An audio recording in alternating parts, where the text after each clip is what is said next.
Welcome back, everyone, to Phil's Recap and Review, The Walking Dead Season 7, Season Finale, Episode 16, the first day of the rest of your lives. And it's the recap and review. The Walking Dead Season 7 is over! Yay! But here we go. No, this was an episode of The Walking Dead. It was the season finale. We are going to get all up in this, talk about the good, the bad. I think this episode is going to come down to a matter of opinion, whether you thought this was good or not. We're going to get all up in this.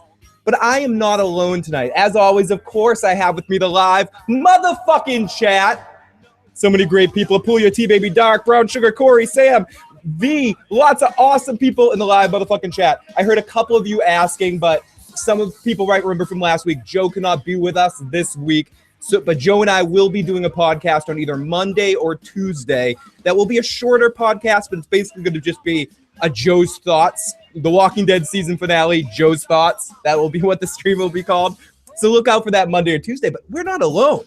We have with us the wonderful, the hilarious, the great, the sexually amazing, as I saw him in his bathroom touching himself inappropriately, and I liked it, the Walking David. Welcome, Walking David. Hey, how's it going, dude? Thanks for having me. I'm really excited to have you. I like to have, we had you on last season a couple of times for fill-in duty for Joe, and I'm fucking psyched that you were able to come on tonight and talk about the season finale. And I think it's going to be interesting to see what you thought and see what people in the live motherfucking chat thought about this, because I think this episode really comes down to what you thought about the whole dream sequence device shit. If you bought into that and you liked all of that, you probably enjoyed this episode, because I think the action part was good. It was undisputably, to me, what makes The Walking Dead fun is when it gets all action-y like that. But it's that dream stuff, the Abraham, is the mother dick good enough for Sasha and her last memory is not to think of her brother and think of Abraham? I don't know. We'll get all in that. But if people want to get their thoughts in, there's a lot of ways to do that. There's the live motherfucking chat, as I said, the best way live to do it. If you're listening to the podcast later, you can always jump on to issuesprogram.com and comment on the post. You can also call and leave a voicemail 24 hours a day, 7 days a week at 781-990-8509. And also,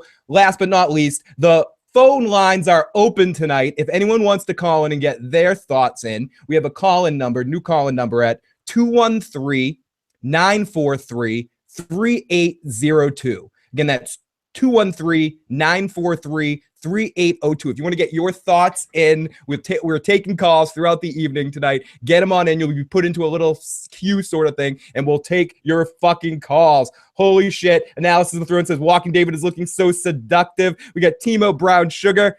Walking David, you're always seductive. Now, David, we haven't talked to you much since midway through last season. You've called in a couple of times, but what are just your overall general thoughts about this season finale and kind of Walking Dead season 7 in general? I will say when there has been action, I felt like it was pretty good through the season. There's been some moments that, were legitimately eye-catching or interesting, or a kill was interesting, but overall, even though that I'm a huge Walking Dead fan and my YouTube channel called The Walking David, it's hard to hide my ever so slight disdain for some of the choices that they've made for this fucking season. It's some of the dialogue and the repetition, Negan, and like every time he talks, it's kind of the same, just like, my dick is bigger than your dick, Rick. And you suck ass. I were saying with Joe, he's had that conversation like 17 times, I think. I think that I have to do the Negan speech to every single member of the cast at some point in the show.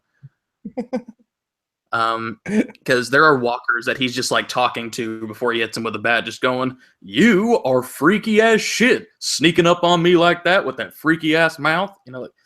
At the end of the day, my wetsuit is like Sim blasting my nutsack all the way back to a car. Oh no, that was you. That was Abraham. Sorry. I'm not gonna lie. They tried to make evil Abraham with Negan. That's kind of what it is. It's sort of like, what if Abraham just went fucking ape shit, like got kicked by a goat, and then he came back like that? No, I think that's a very good point in the sense that I think that's part of the reason why they probably like, oh yeah, Abraham could be the one we can kill because we're going to replace his, people love all that shit that Abraham says, that fucking mother dick shit, all those lines. You know, Negan's going to be like all of that. So why don't we have Negan show how boss he is by mother dick and the mother dick? And we did get Abraham back in this episode. What did you think of the dream device situation in this episode, David? Did you think this episode needed to be an hour and fucking half of a dream with a big dream sequence to pad off not just one, not just two, but three? They're like the Joker scenes with, want to know how I got these scars? Like, we need 3 of those fucking scenes in the fucking episode. Is it that fucking good, David? What the flying fuck, David? Sorry, David. I can try to do my Joe version. That dream sequence was fucking stupid, dude. Fucking always showing Sasha in the fucking closet. We get it. She's fucking in there. She ain't going anywhere. Fuck. Fucking amen. Dude. Fucking dude. Shit. Balls. Beach ball size lady nuts. I will say this. It was boring. The problem is nobody really cares about Sasha. Like, I didn't care when she went all kamikaze, as Negan said. I didn't care when she felt bad during Abraham even getting beaten down. I feel like that actress has wasted a lot of opportunity to really get you hooked with her performance because she's so stoic. I think part of it too is... I think part of it too is, and I keep saying this, but I think the actress herself in these last couple of episodes is just counting down the moments till she's on the Star Trek Enterprise. At this point, she's like, "Oh, I'm getting a starring role in the Enterprise. I'm off this shit show. I'm going on Star Trek. I got more convention money in my future." She's seeing the dollar signs right now. She can't fucking wait. People are saying it's like Joe. It's like Joe hasn't even left. David, you're right here. You are right here. Walking Dead, but to the Walking Dead editors, it's KLC. The needless dialogue, should we cut it out? Screw it. Let's make it an hour and a half episode. And yeah, it's that sort of thing. That being said, if you're and I'm into dream sequences, I just didn't like them in the place of this episode because I think it was just filler. Again, I get that you want a pub for a fucking week in the press, that you have a 90-minute episode. I get that. Again, I see in this episode, and people go, "You fucking hated it while you're watching it." I didn't hate it. I think if you had chopped around the edges of this episode, made it a tight fucking hour episode, and made the dream sequence once in the episode, done the same shit, just trim some of the fucking fat, take out one of the 3 of Negan's monologues, which I actually thought were fucking kind of good when he got into his shit in this episode. I've liked him in the back half better than the first half. And I liked him when he was laid back talking to Eugene and Sasha before she got into the coffin. I found Negan a more believable character in the back half of this season, and even more so in this episode. But again, I think the whole show is just like, it's the embarrassment. It's Chinese democracy. It's just so much shit. It's like thrown at the wall. And it's just, we need to do an hour and a half episode. We need to have 3 dream sequences. We need to have this Maggie thing at the end where she gives this deep speech. Why can't she just end it at the logical point at the end of the episode where it feels like it should end? Not do the fucking Fellowship of the Rings ending where you have the voiceover with Maggie, which was good. It was done well. The actors are kicking ass with what they get on the show. I won't say anything bad about any of the actors' performances on this show. It stands out when they're bad. Andrew Lincoln kicked ass in this episode. He was fucking amazing. Maggie was very believable in that speech at the end in some of her moments. But what the shit is sitting on the bench looking at the sunset with Maggie and what, we're wasting time in an episode with 3 or 4 fucking times of that? I'm sorry. Maybe I'm trying to be Joe tonight a little bit, but ultimately, so my ranting might be coming out a little bit more. It was bothering me because I could see something good within this episode. I like the dream stuff. It was just overused to the point where, another one, which I don't know. I'm sorry, David. I just ranted for a while there. You're fine. I'm letting you do it. Do your thing. But I will say that what would have been better is when we have a close-up of Sasha's face, we saw that dream sequence from her perspective. So every time she closed her eyes, we saw Abraham looking kind of lovingly into hers, because you'd feel more of what she's feeling. Notice that that's her imagination in the memory of it, because they were together for like a week. No, most people, I have to tell you, they don't imagine their dreams from like camera C. You know what I mean? Like, hey, are you still picking this up? I know we're getting the close-ups, but we need a master shot. It's I don't know. If we had done that, and then right as she's about to die, or in the last dream sequence, we see Abraham's face looking up at Negan when he was about to get hit with the bat. Yeah, dude, I don't want to play. I agree. I hate doing that, not because we can't do it well, but that is amazing. Exactly. There's so many ways you could have done this better. It's hard not to do this. It's not like, and again, I don't think it's nitpicky. I just think this was sloppy. It was sloppy and overindulgent in some times, because and I think they sacrificed these actors' awesome performances in some of these pieces. People are saying in the live chat that the Maggie transition was awesome. Felt like with what she was saying, that Glenn was still on the show with how she was passing across. I agree. I would have liked more awkward conversations with the let's create a new language garbage people. Someone asked if Shiva survived the onslaught. Yeah, I believe Shiva did survive. And Anthony says, great episode. And that's what I'm saying. I guess some people could like this episode because I think there's enough in here to like.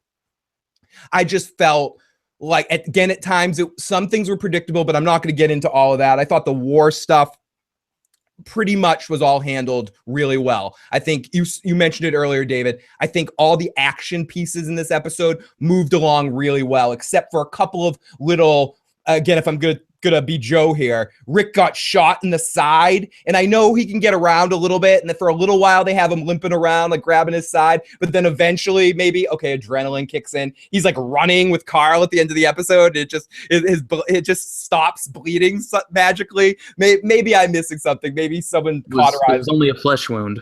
It was only a flesh wound. But at this moment, we have a voicemail from the Broke Black Man. Let's listen to what Broke Black Man thought of this particular episode and get our first voicemail of the night. As I said, we have a voicemail line, 781-990-8509. Also a call-in line for anyone who wants to call in and attempt that at 213-943-3802. Give us your best Joe rants tonight. So here we go. Let's listen to Broke's message. Hey, Phil. This is Broke here.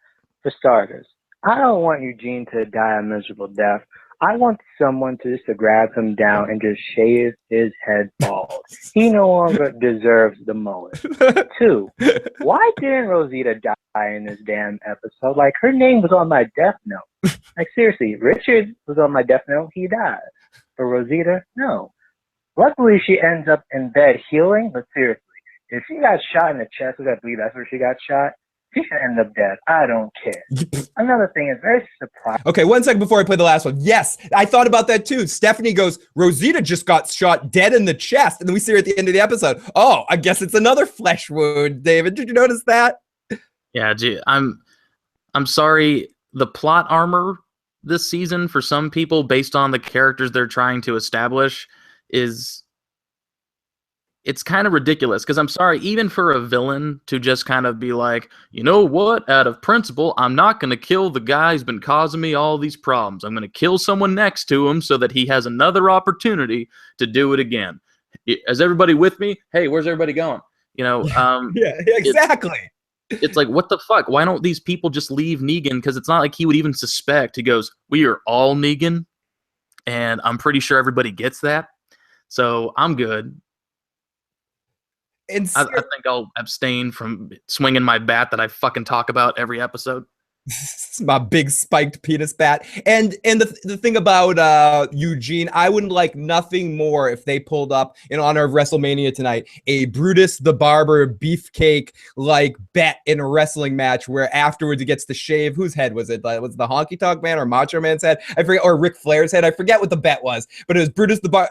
So in honor of WrestleMania tonight, I'll Brutus Barber beefcake. I would love to see them bring him in, for a cameo or something, and shave off Eugene's head. Pancakes with smiley faces on it. I thought it was funny. We kick shitty. I thought Negan and Abraham had a lot of good one-liners in this particular episode. Oh, I forgot. Let's listen to the end of Brooke's message. I think that Tiger Shiva didn't die. Like, Walking Dead is known to killing freaking animals left and right. She didn't die? Like, that's crazy. So yeah, those are things I gotta talk about. Okay, so what? Okay, let's get into this. People were talking about this a little bit in the live chat, and we're going to talk about Eugene too, but we'll talk about Eugene within the episode because this was a big episode for Eugene. Shiva, the tiger. Okay, Chekhov's tiger. I hate using that term, but it was the tiger arrives right at the right moment. That was perfect timing for that tiger. How does that tiger know? How does the tiger know which group to attack? Phil, if I may, I don't know if you guys knew this, but they originally wanted that CGI deer to make an appearance in this final episode. They didn't have the budget for it, but they got the tiger. I guess that's all right. That being said, the tiger looked fucking cool. This was the coolest that the tiger looked from a visual standpoint. It looked the least CG-ish. And if The Walking Dead can pay for this, Game of Thrones, where's my fucking direwolves? But so they got the tiger. I enjoyed seeing the tiger go tiger a little bit, and then the tiger just follows them around. I just don't buy that tiger is not taking out at least one or two Alexandrians that just happen to get in the tiger's path. It doesn't know. The tiger doesn't know. Like, how does it know to attack the junkyard people? It just can't listen. Doesn't have a does not have a Vulcan mind meld with Ezekiel. That's not happening. But no. I enjoyed the tiger action, albeit a very predictable TV kind of, oh, here they are at the right moment to save the day. If Negan didn't monologue too long, he could have fucking killed Carl. I wonder if they thought about doing Ezekiel having a flash where he's like, oh yeah, scaring me on this journey. And then in his head, he just sees that one woman with the hijab just going, you can break it, you can tear it down, but boy, you even after you burn it, you can put more stuff in there if you want. I mean, grits and, all kinds of carrots, that's the problem with this. Sorry. That's the problem with this show. Is that the moments preceding and following moments like that are very, very good, but they're, kind of muddied by the fact that you have to wait forever for a long monologue just to get the point across. It's like, if Negan gets Sasha so well, then why did he have to go through that shit? He goes, oh yeah, you were there. His next line should have been, so I'm going to stop talking like I'm fucking talking and just tell you what the fuck's up. That's why I enjoyed that one scene we got with him right before she got in the coffin, when he's not talking in Negan voice and he's talking very calmly. You don't have to ride in that thing if you don't want to. He's actually a person in that fucking moment. That was my favorite Negan moment in the entire series so far. He's just very casually talking to them. And so, I really like you. I'm sorry you got to do this. I really actually like that. Oh, people in the live chat. Yeah, apparently the tiger's trained to just target guys wearing leather.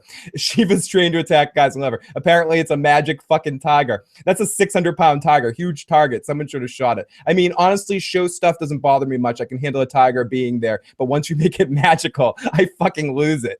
Carl should have died. Still disappointed about that. Timo says they must have sprayed Shiva with some sort of bullet repellent too. I love you guys have a warped version of Negan for me. I'm surprised they didn't have a tiger hug and console people afterwards. One true David. I don't watch it, but I had to come and drop a like. I was too busy. The Hardy Boys come back winning the tag team. Oh, blah, blah, blah. Sorry, guys. Sorry for the WrestleMania spoiler. If anyone who cares about that. I just needed to accept that. Shiva Dus S Machina, the bulletproof super ninja CGI target. says our good buddy KL fucking C. Great to see you in the live chat.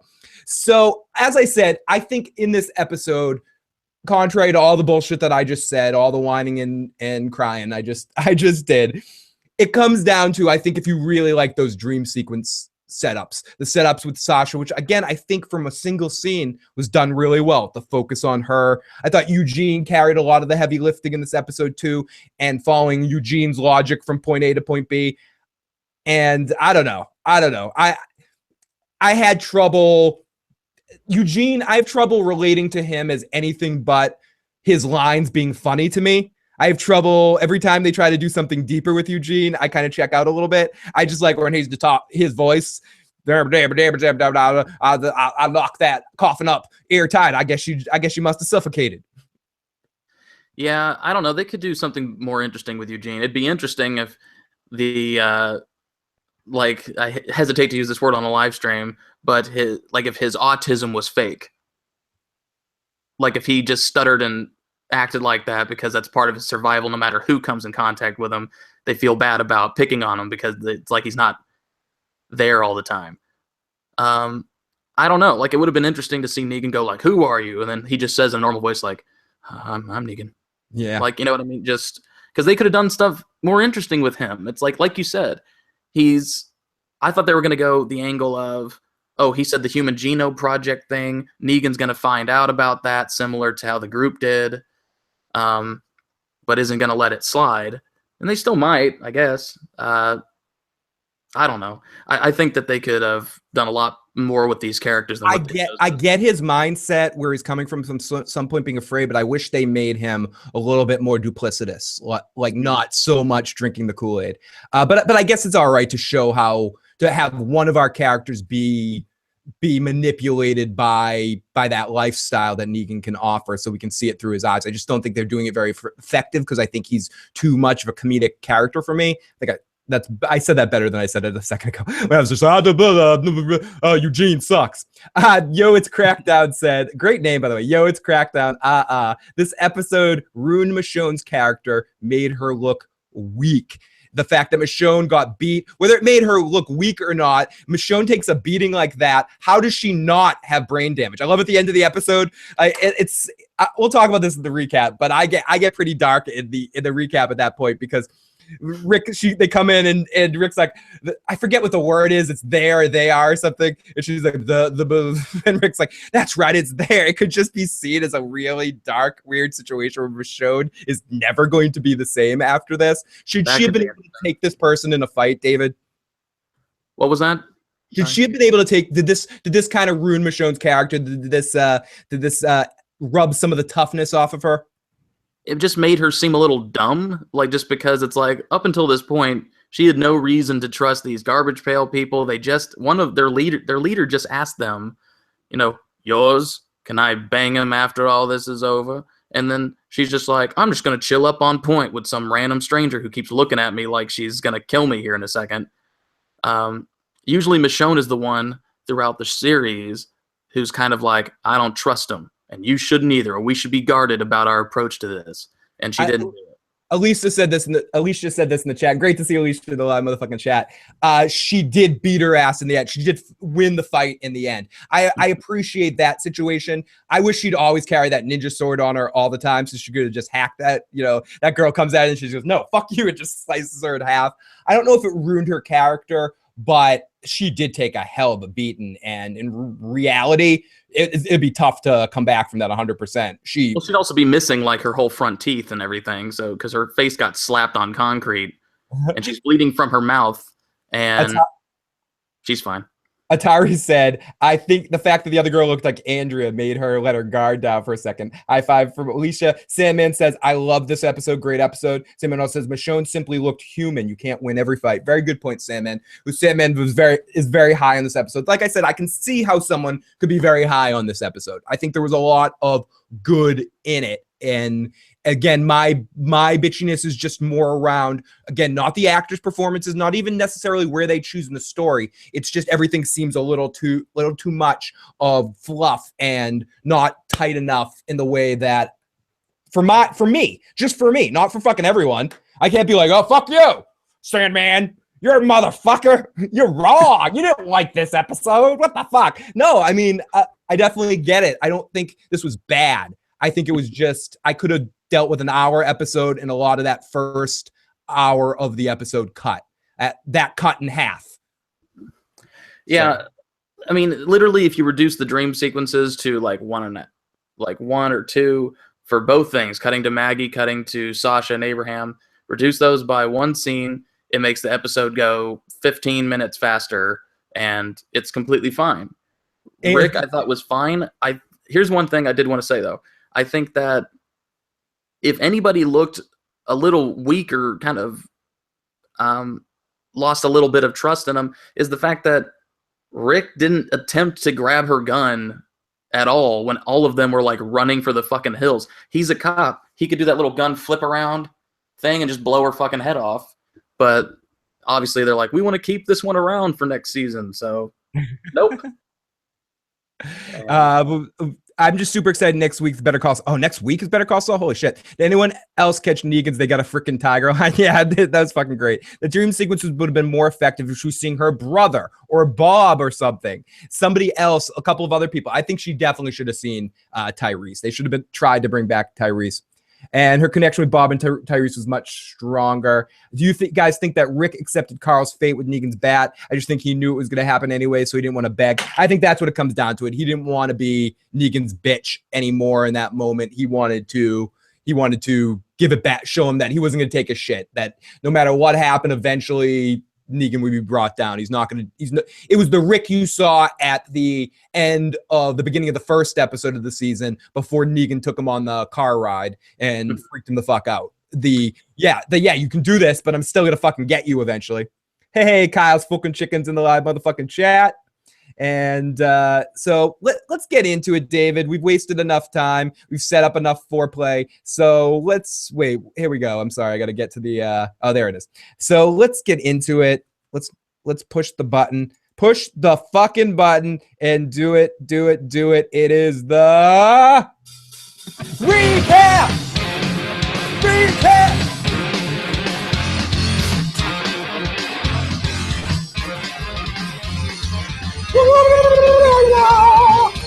If I didn't have a headache, I'd Okay. Enough of that shit.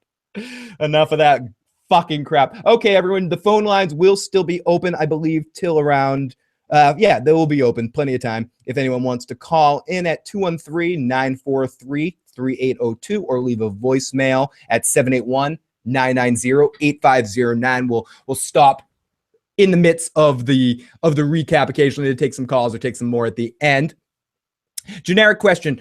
They take a truck to deliver one melon, and why walk to Alexandria? Good question, Timo.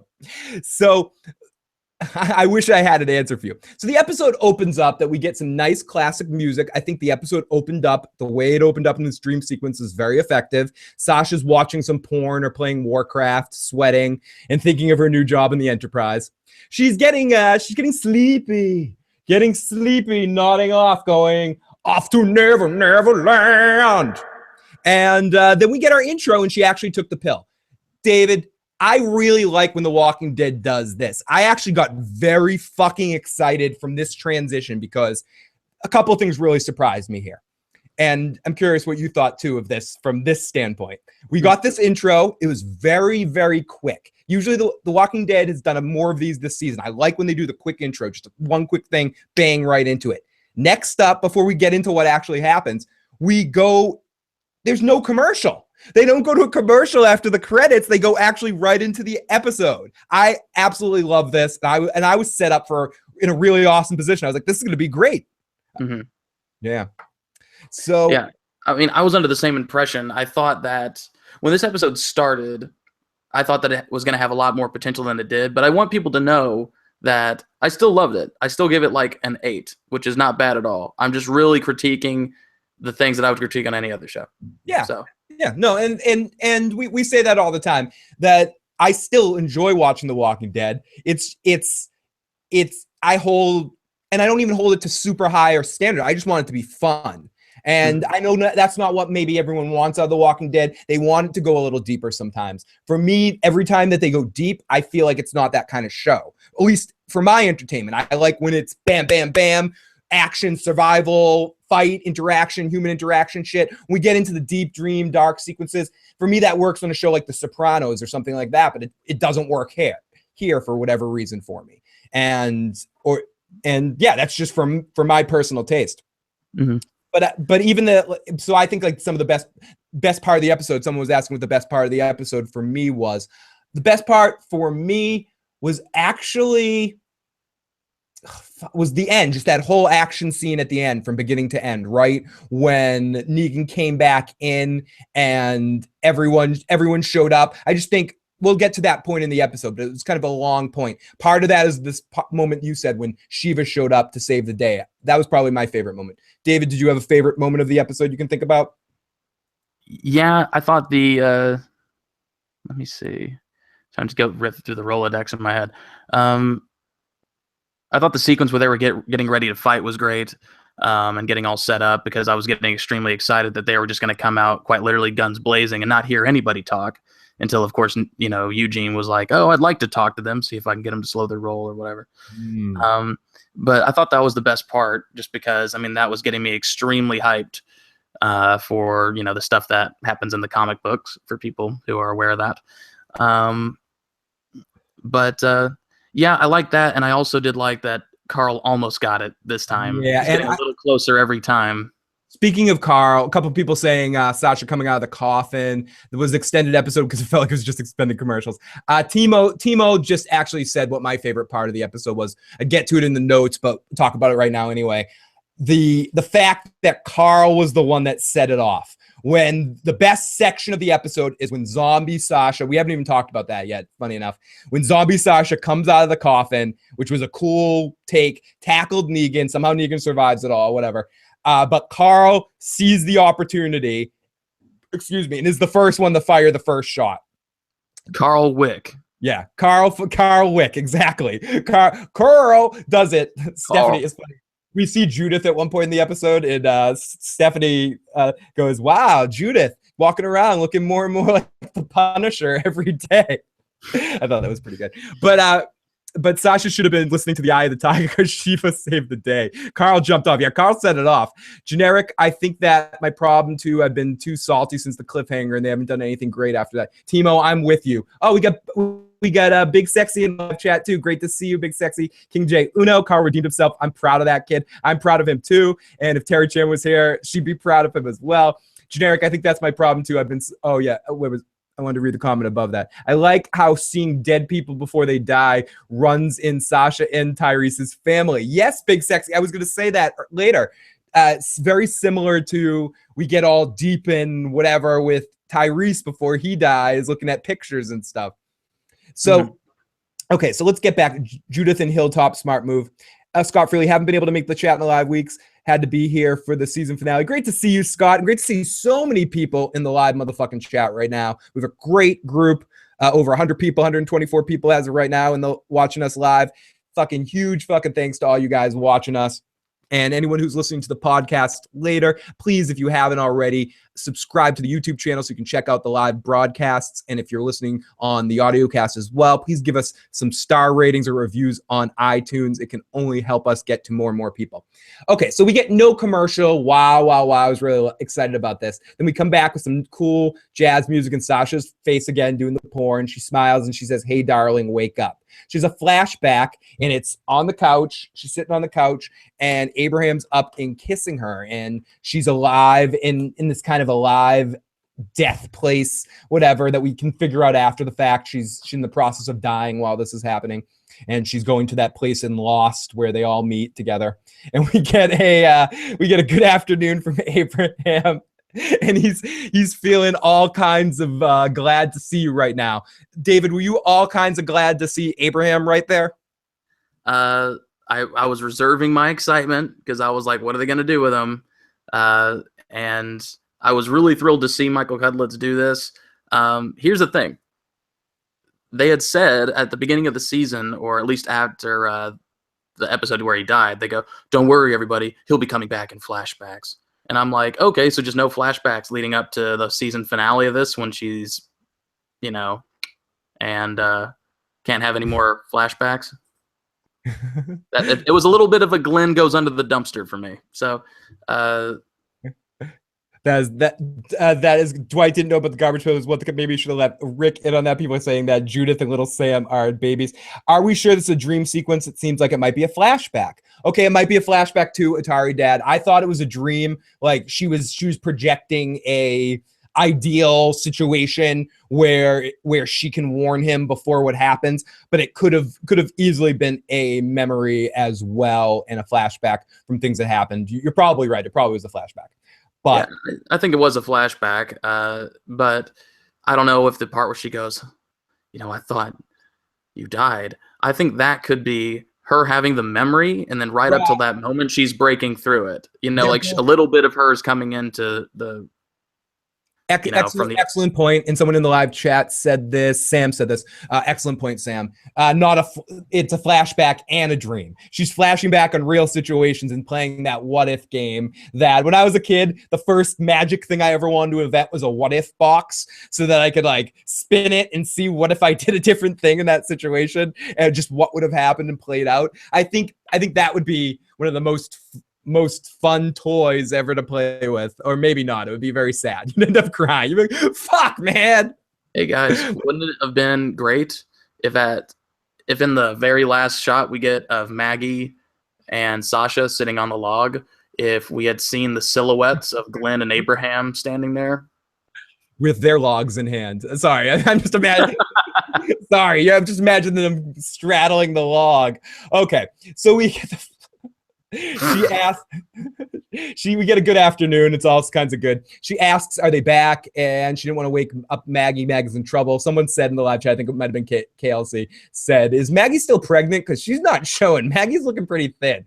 Maggie's in trouble. Something's wrong with the baby. But she's going to go with Rick. No. The Walking Dead, this could have all happened in the matter of 2 days. This whole season could have been 2 days. So yeah. we're gonna go to Rick with the hilltop and see if the baby's good. Sasha says, don't go, and she's replying, what if? Then the cell opens, and we get our first moment of our hero, the hero of The Walking Dead, your friend and mine, David, the good man, Negan. What do you have to say, Negan?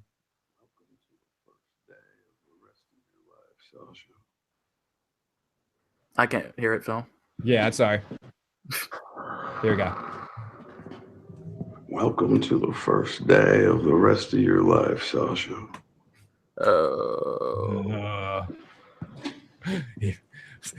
Okay, and thus starts the Negan speech of the situation. He gives her a dish of food. He says, you're going to help me today. You're smart, hot, dignified as shit, and do not suffer a fool. No one wants to watch you die. Yeah, well, that's kind of going against fandom and everybody, but whatever. Yeah, I don't know if no one wants to watch you die. He's an amazing guy just for that. He comes in with a smile. Sam loving the Negan, big Negan fan. Walking Dead is trying to make us feel the same for Sasha and Abe that took years for Glenn and Maggie. I'm just not buying it, says Timo. Yes. I get the feel for Abe's. Exactly, Timo. They pushed that shit way too much. It was never that deep between them. They didn't get a chance to make it deep because Abraham died too soon. From our perspective, from a television standpoint, they just had her say, "Fine, let's date." You know, I'll somewhat date you or whatever like that, and agree to it. And he was like, "Sweet fucking ass, I'm going to be able to make this happen." So we didn't get time with them together long term to really build that relationship in the way that Maggie and Shane did. Maggie and Shane, sorry. I get Shane on the mind. I was gonna say Maggie and Glenn, or Lori and Shane did.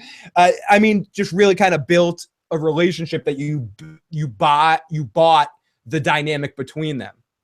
Mm-hmm. So, and I think yeah, they just started too late. I mean, you could have made us care about that. At least we would have cared more about Sasha through Abraham if we didn't care about Sasha as much. But because it would have made Abraham's death sadder if they had more of a relationship as opposed to just like, I like the way you call bullshit, Sasha. Now let's go kill these people and get married. Because that's kind of what it seemed like. It seemed like, let's go kill these people, then let's have a baby. And you're like, okay. I mean, Glenn this whole time has had the right idea. You know, we cannot have kids in this world. It is fucking terrible. I don't know. I just think they could have done more over the past season to make us care about that. They could have chosen any time. What about when Bob died and Abraham consoles Sasha? And for episodes, they show him consoling her and kind of cheering her back up with his goofy humor and stuff. And then in season 6, we just kind of see that they're sort of a thing. And then bang on the head with a bat. Yeah. I Take it away in an instant. And it actually means something then. It actually has weight to it. It isn't just, oh yeah, they were together, they fucked once, so she thinks about him in their dying breath. You know, the last moment before death, she's thinking about Abraham, not her brother, not all these other things that were more important to her, not all these other people that were super important to her. She's thinking about this guy that she essentially was sleeping with for 2 weeks. You know, or so however long it was. It wasn't that long of a time. And I'm sorry. I know, and I'm being kind of like, oh yeah, real relationship can't be built in that time. Blah, blah, blah. I know it can. It's still just like very short amount of time for the show from the perspective. I'm not saying in reality the relationship couldn't have been weight worthy, so to speak. We just never fucking saw it. And I'm sorry, I can't just assume that something like that, you need to show me that at least to a certain extent and make it believable. And it never was for me. So I found that hard to be the central focus of the Sasha, even though I think the device was decent, what they were working with. I just felt like it was an excuse to bring Cutlass back, and that's cool. But it was just an interesting moment to do it. Are we going to do it again when Rosita dies? Is she going to have a vision of it? If she dies and they do the same thing with Abraham, having like the same discussion, I'll shit my pants. And if they show her have flashbacks or dreams about Spencer when she dies, I'll just stop watching anytime she's on screen. And that's the thing. That's the equivalent. Like if Rosita had died this season, would she have had fantasies of Spencer and thought about the moment with Spencer? That's essentially how long Rosita and Sasha and Abraham were really a couple. Less time because Abraham got beat with a baseball bat, I believe, before what's his name, Spencer survived a little while. The final was a bang average at best, Kenneth. The flashback scenes just scream that the actor knew it was a flashback. Talk about chewing the scenery, says Delia Productions. Give us some Shane David. Scott says, give us some Shane David. Now, Joe ain't here. I ain't watching this Paradox. But Joe will be back. We'll be doing a podcast midweek for any people that want to see Joe. And I was thinking that I was waiting on Michonne's permission to sleep with Jadis. He didn't refuse. Hashtag fuck Rosita in the live chat.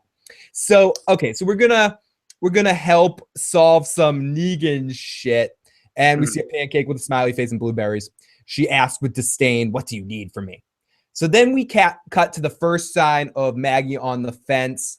Then we see Dwight saying, "Look at me. I want it stopped. I want Negan dead." And we get this whole scene with Dwight and the whole team talking, and Tara is playing the tough guy in this scene. And I kind of like Tara in this back half of the season. Since they brought Tara back, I'm liking her. I liked her generally. I think it shouldn't have been a whole episode, but I liked her in the Oceanside episode, and I liked her in last episode, and I thought in her moment where she's just like, kill this guy. She's speaking of Joe, she's Joe in the background going, fucking kill this guy. What the fuck are you keeping this fucking guy alive for?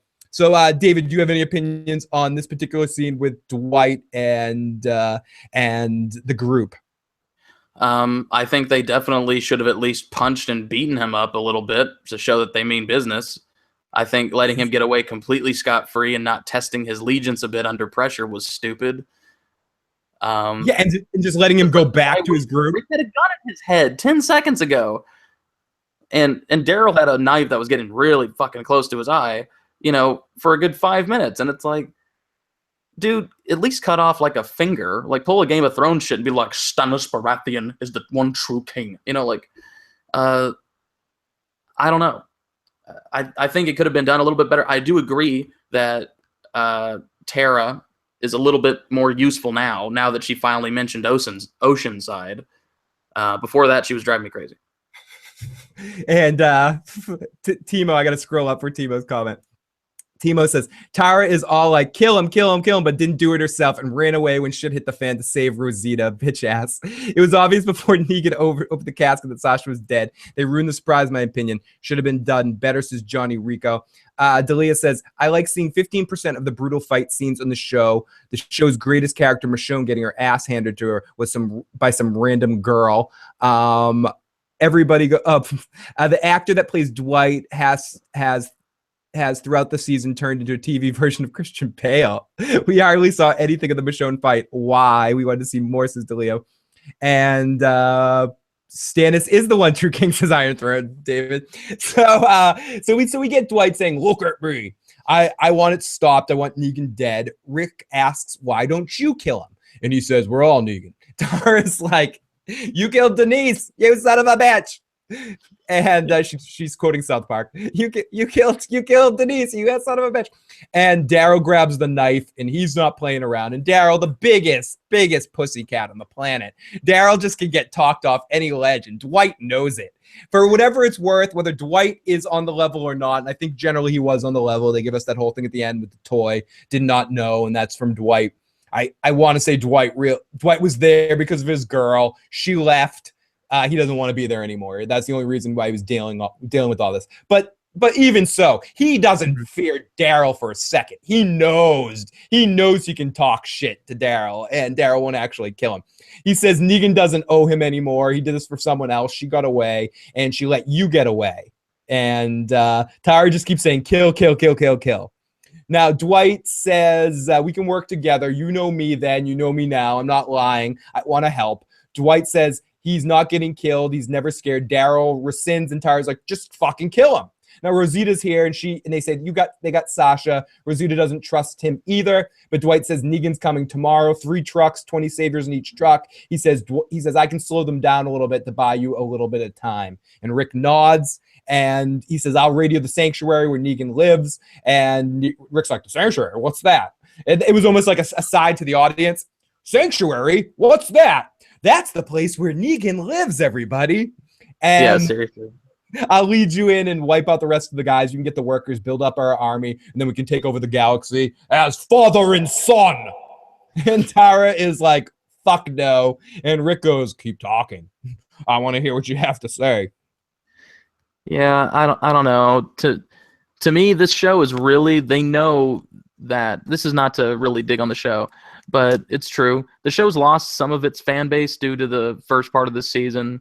And because of that, they're trying to avoid doing anything too rash because it was so no pun intended, but over the top.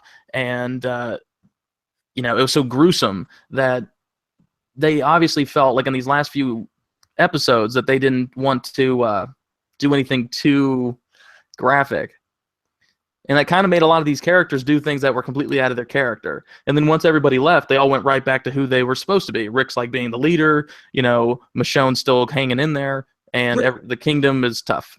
I'm sorry, David. I just have to go to the chat because Yo Crackdown makes a great point. Why the fuck wouldn't Dwight just turn on Negan once Shiva starts attacking? Once Shiva comes attacks and all the big turns, just turn around, shoot Negan in the back, and move to Rick's side. Then Negan's dead. You fucking capture Trevor or Simon there, whatever his name is, and you're done. Or at least that group's done. I know they got 50,000 more guys or whatever we saw at the end. All the Negan's forces, the army of Darkwind, so on, whatever at the end for Negan. But those guys are easily. They're sheep. Kill them if you kill the herder. I mean, they're just idiots. Ultimately, they're following Negan. If Rick says, I killed Negan, or Dwight says, I killed Negan, they're like, I'll follow you. You're Negan now. It like really doesn't matter. Why wouldn't he take that opportunity? That's an excellent point. He should have just turned on him right there. He was there. That's the perfect opportunity to do what Jadis did to Rick. In the heat of the moment, turn it on Negan. Negan wouldn't know what the fuck to do in that moment. He'd have just died. He would have been dead and story over. Yeah. Well, with Negan stuff in general, I think what they should have done is, although they didn't want to show too much graphic violence like before, like when he killed Spencer, that was pretty tame, I thought, compared to getting a baseball bat on the head repeatedly until your body's twitching. And pretty fake looking. Just one quick thing. Sam says, Dwight is a rat and Negan is awesome. The end. So fair. And for people who are like, oh, like Zoe's movie corner said, because Jeffrey signed up for next season. Yeah, see, we shouldn't know that. We shouldn't know that stuff. We should always be wondering. They should never send a fucking email like Hillary Clinton style, because people will fucking find that shit and they'll just be like, hey, everybody, Jeffrey makes it to season 8, your episode 14. You're like, it will ruin your joy for the show if you know exactly what's going to happen, when it's going to happen. And Someone said I'm streaming from Sasha's coffin. It's pretty. Oh, it's Tom himself. Who else would it be? Yeah, I don't know. Throughout the Sanctuary, we should have seen Negan doing a lot more day-to-day stuff as opposed to him. The only time we see playing sweet jazz while you're in the coffin. No, sorry. David's such a. Shut the fuck up, fam. The last time it's ever gonna happen. Oh, David, we have a comment from the from the text. We'll get back to you in a second. Hey Phil, Lord Commander of the Knights of the NSS Guard, aka also known as Alicia Kidston. Hello, Alicia. I did like this episode, but Jadis and Rosita are still alive, so I give it a 6.5. The Riders of Rohan saved Carol, aka Sea Murder, was one of my favorite scenes. My number one was Coral getting on point as soon as the tide turned. Loved your show. Thank you so much, Alicia.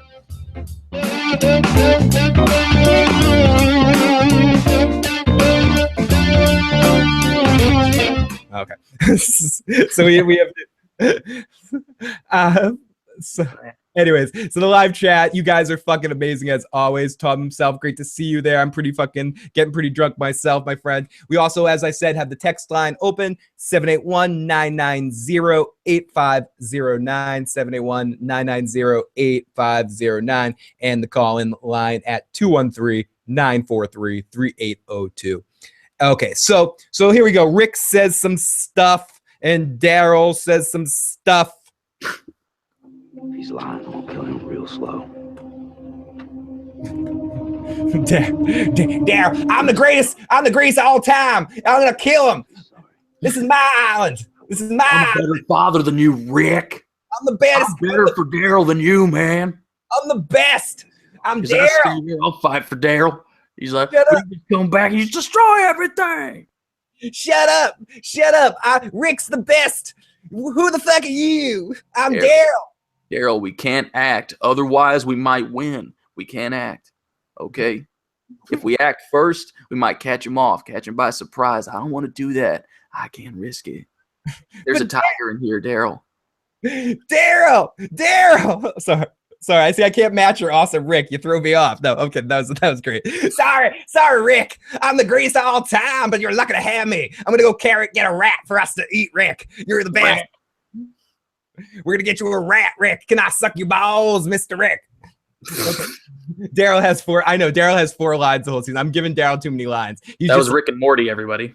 He was like, "Yeah, that's right, Rick. That's right." Walking David's so good with the Rick. Garbage Pail Kids fucked him with the bombs. I think one of the Garbage Pail Kids did a King J. The Garbage Pail Kids sabotage. Listen, all y'all, it's a sabotage. Yeah, they're bomb experts. They know their way around the bombs. So Daryl says, "I'll kill him no matter what." Rick says, "If he's lying, it's already over for us. You can't kill him, but I'll find a way to kill him. I'll do it." People are demanding it. David, they're like, you can't demand accents out of David. That's my job. No, that's true. Phil just goes, "All right, enough people ask, dance monkey." Dance monkey. David, the people are demanding some Shane. Find a right place in this podcast for Shane. It doesn't have to be on command. Think about it. Oh, we have 5-minute sex scenes every episode. He's like, "Slept with Tara. You know why? Because I'm a better woman than you, Denise. I'm better for Tara, man. I got a dick and everything." Thank you, Punisher. It's great to see you. I can't wait for your series. It's gonna be awesome. Glenn says, I wish Shane was still alive. Dwight was able to scribble on a wooden figurine. Didn't know before he escaped, but he couldn't shoot Negan after Shiva attacked. The fuck? Okay, so we come back in, and the song is "Someday We'll Be Free." Oh, I gotta go home. It's emotional, and you can feel it through. I think the actress, albeit we're giving her a little bit of shit, but I think in a singular shot focused on her fucking face, the actress that played Sasha did an excellent job of depicting a lot of emotion in that moment. They could have just done the scenes with her in the coffin and made the flashback scenes less and kept the scenes and keep opening every commercial break with her in the coffin and stuff. I thought that was really good. To me, that wasn't the problem. It was the extended scenes with Abraham that I liked to bring Cutlass back, but I thought were bog down the flow of the episode a little bit. Well, Sam, the reason that Walking Dead would get 20 seasons and Game of Thrones only gets 8 is because Walking Dead just does full episodes filled with pretty much nothing. And then periodically, like 2 episodes a season now, they start going like, hey, you ready for this? And then it's a shot of Morgan slamming a dude's head on the ground without us seeing it. And we get another dream with Abraham and Sasha to remind us how much we miss Abraham. And it's intercut pretty well from an editing standpoint with Negan's speech about what he wants her to do. Lucille needs to set a message, kill 3 people as punishment. And then they start getting into something that they've done a lot in this season, this bartering about numbers thing. Rick did it with the trash people. Negan's done it a couple of times. Negan's people have done it with how many melons they're getting. That you get 1, I get 3. You get 1, you get 2, I get 3. But I get 4, I got 6, I got 8, I got 3, I got 6. If anyone's ever seen the Angry Video Game Nerd video, because you probably haven't played the video game, but you might have seen the nerd video for plumbers don't wear ties or whatever it is. Yeah. There's a scene in that video or in the video game where at the end they all get in this argument about how much they're going to pay for this woman to have sex with this guy, and it's come back. I'll take $1,000. I'll take $3 million in a yacht, and I'll take that. And it just comes back and forth. So eventually, and it just wraps up to some other thing. It's like the Bugs Bunny thing too. I don't know which way go. It's this big. I'll take 1, guys. I'll take 3. How about you kill 1? Or how about you kill 0? No, 1. So ultimately, he decides he's going to kill just 1 person. And Negan sighs. He says, "You got me wrapped around your finger. If you had a dick, I'd still have these feelings." That's a good line. That's a funny line. That is a funny line. We leave in 45 minutes, and Stephanie goes, "No way if she has a dick. He would be interested in her." And hey, Legendary Milk, great to see you. I saw it, Phil. And Sonia Martin Green is incredible as she portrayed as Sasha. It's the writing and story arcs that dragged it through the mud. I think you could say that almost in every situation. I mentioned this earlier, but I think all the performances in this episode by the actors were really well done, leading again by Andrew Lincoln. And I think in this back half of the season, even though, again, maybe too many monologues written into the script, I think Jeffrey Dean Morgan's kicking some ass too. And I liked seeing him up against the wall. And I thought when the tiger showed up, his reactions to the tiger, if it's feeling very graphic novel-y, very pulpy, not as effective necessarily as the story. I just mean that is the tone of The Walking Dead I like, not so much the deep introspective stuff that I think other shows do better. And it's noticeable. You notice the wrinkles a little bit too much in those moments in The Walking Dead. Whereas if it's just action, you're just like, it's a fun fucking zombie show. There's some really awesome character moments and great actors and great characters. Story is never a factor. And when they try to push story or push a deeper motive, it doesn't work for me. It might work for some people. It don't for me. Yeah. I don't know. I just think that you're right. The writing definitely holds it up. But then again, you know, if you take a good actress and you give her bad writing and she delivers it poorly, I mean, you shouldn't be surprised if people are going to give actors crap. I mean, honestly, we could give Greg Nicotero or whoever directed this a little bit more crap than anybody. But because all in all, if you have a bad editor, you can make people look terrible. I mean, if you cut it in wrong places, if you have music that builds up in a weird spot, you know, that Easy Street song caught onto everybody's head because it was so joyous and happy during such a sad time, and it was used as manipulation for Daryl, kind of almost like a Nazi torture method. It was effective. You know what I mean?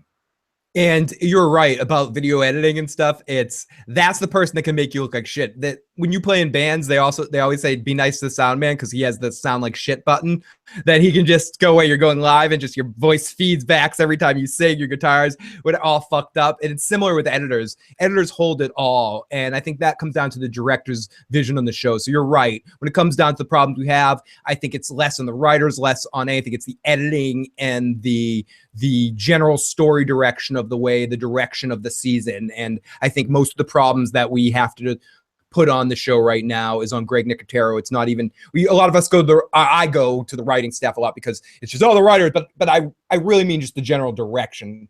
Some of the dialogue is cringe, but that is what it is. It is more the general direction of the way the episodes are put together. So very good point.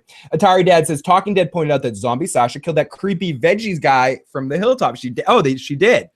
Okay, so none of the scavengers were involved in setting up the explosives. Yet somehow broad daylight of Alexandria, and one of the scavengers messed with the explosives. Yep, they have the bomb. The scavenger group. What they didn't show you has the bomb squad that they called in. Yep, led by this guy named Frank Darabont. He's like the police squad, and they came in and they shut that shit down. The fact that our group trusted these strangers after meeting Negan makes me have no sympathy for them. I don't feel sorry for idiots, says Timo. Oh, I love you, Timo. Okay, so then we go over to the hilltop where Maggie is giving her speech for the moment, because we're checking in on all locations, which we really should most episodes. And we check in on Maggie, who gives her whole thing, and Maggie basically tells us the setup. Gregory is gone. He went to probably meet up with the Saviors.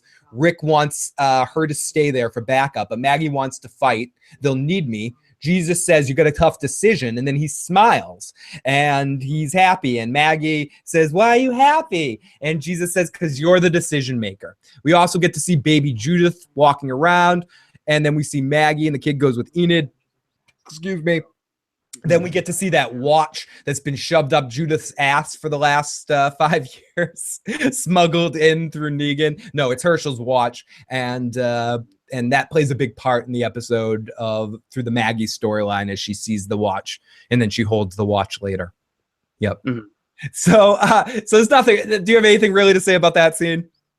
I would have liked to hear what they were saying to the group of people, even if it faded out and we just kept coming closer to the watch. I think we should have heard her speaking to the people with that speech.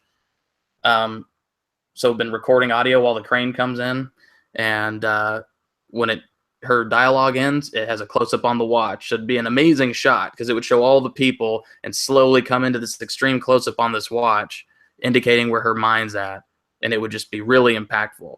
But that's just me. That's my filmmaker actor brain going. That's what I would have liked. And Delia Production says, a good script, a good director can produce a masterpiece. With the same script, a mediocre director can make a passable film. But with a bad script, even a good director can't possibly make a good film. Elisa Kingston says, Andrew Lincoln just said the only good thing about losing Sasha is the way she went out. I agree. What the fuck? Rick is cunning, and that is a very good skill to have in many situations. Rick is not dumb. And that quote that Delia Productions said is from Kurosawa. So, which makes a lot of sense. Morgan probably liked, damn, I might be next season. Someone Black's going to go every season, says Timo. And so then we get in our next scene, the Kingdom group with Carol as Ripley leading the group. And then we get Morgan in full Kingdom outfit. Morgan wants to go alone, but Carol's like, no, we need to stay together.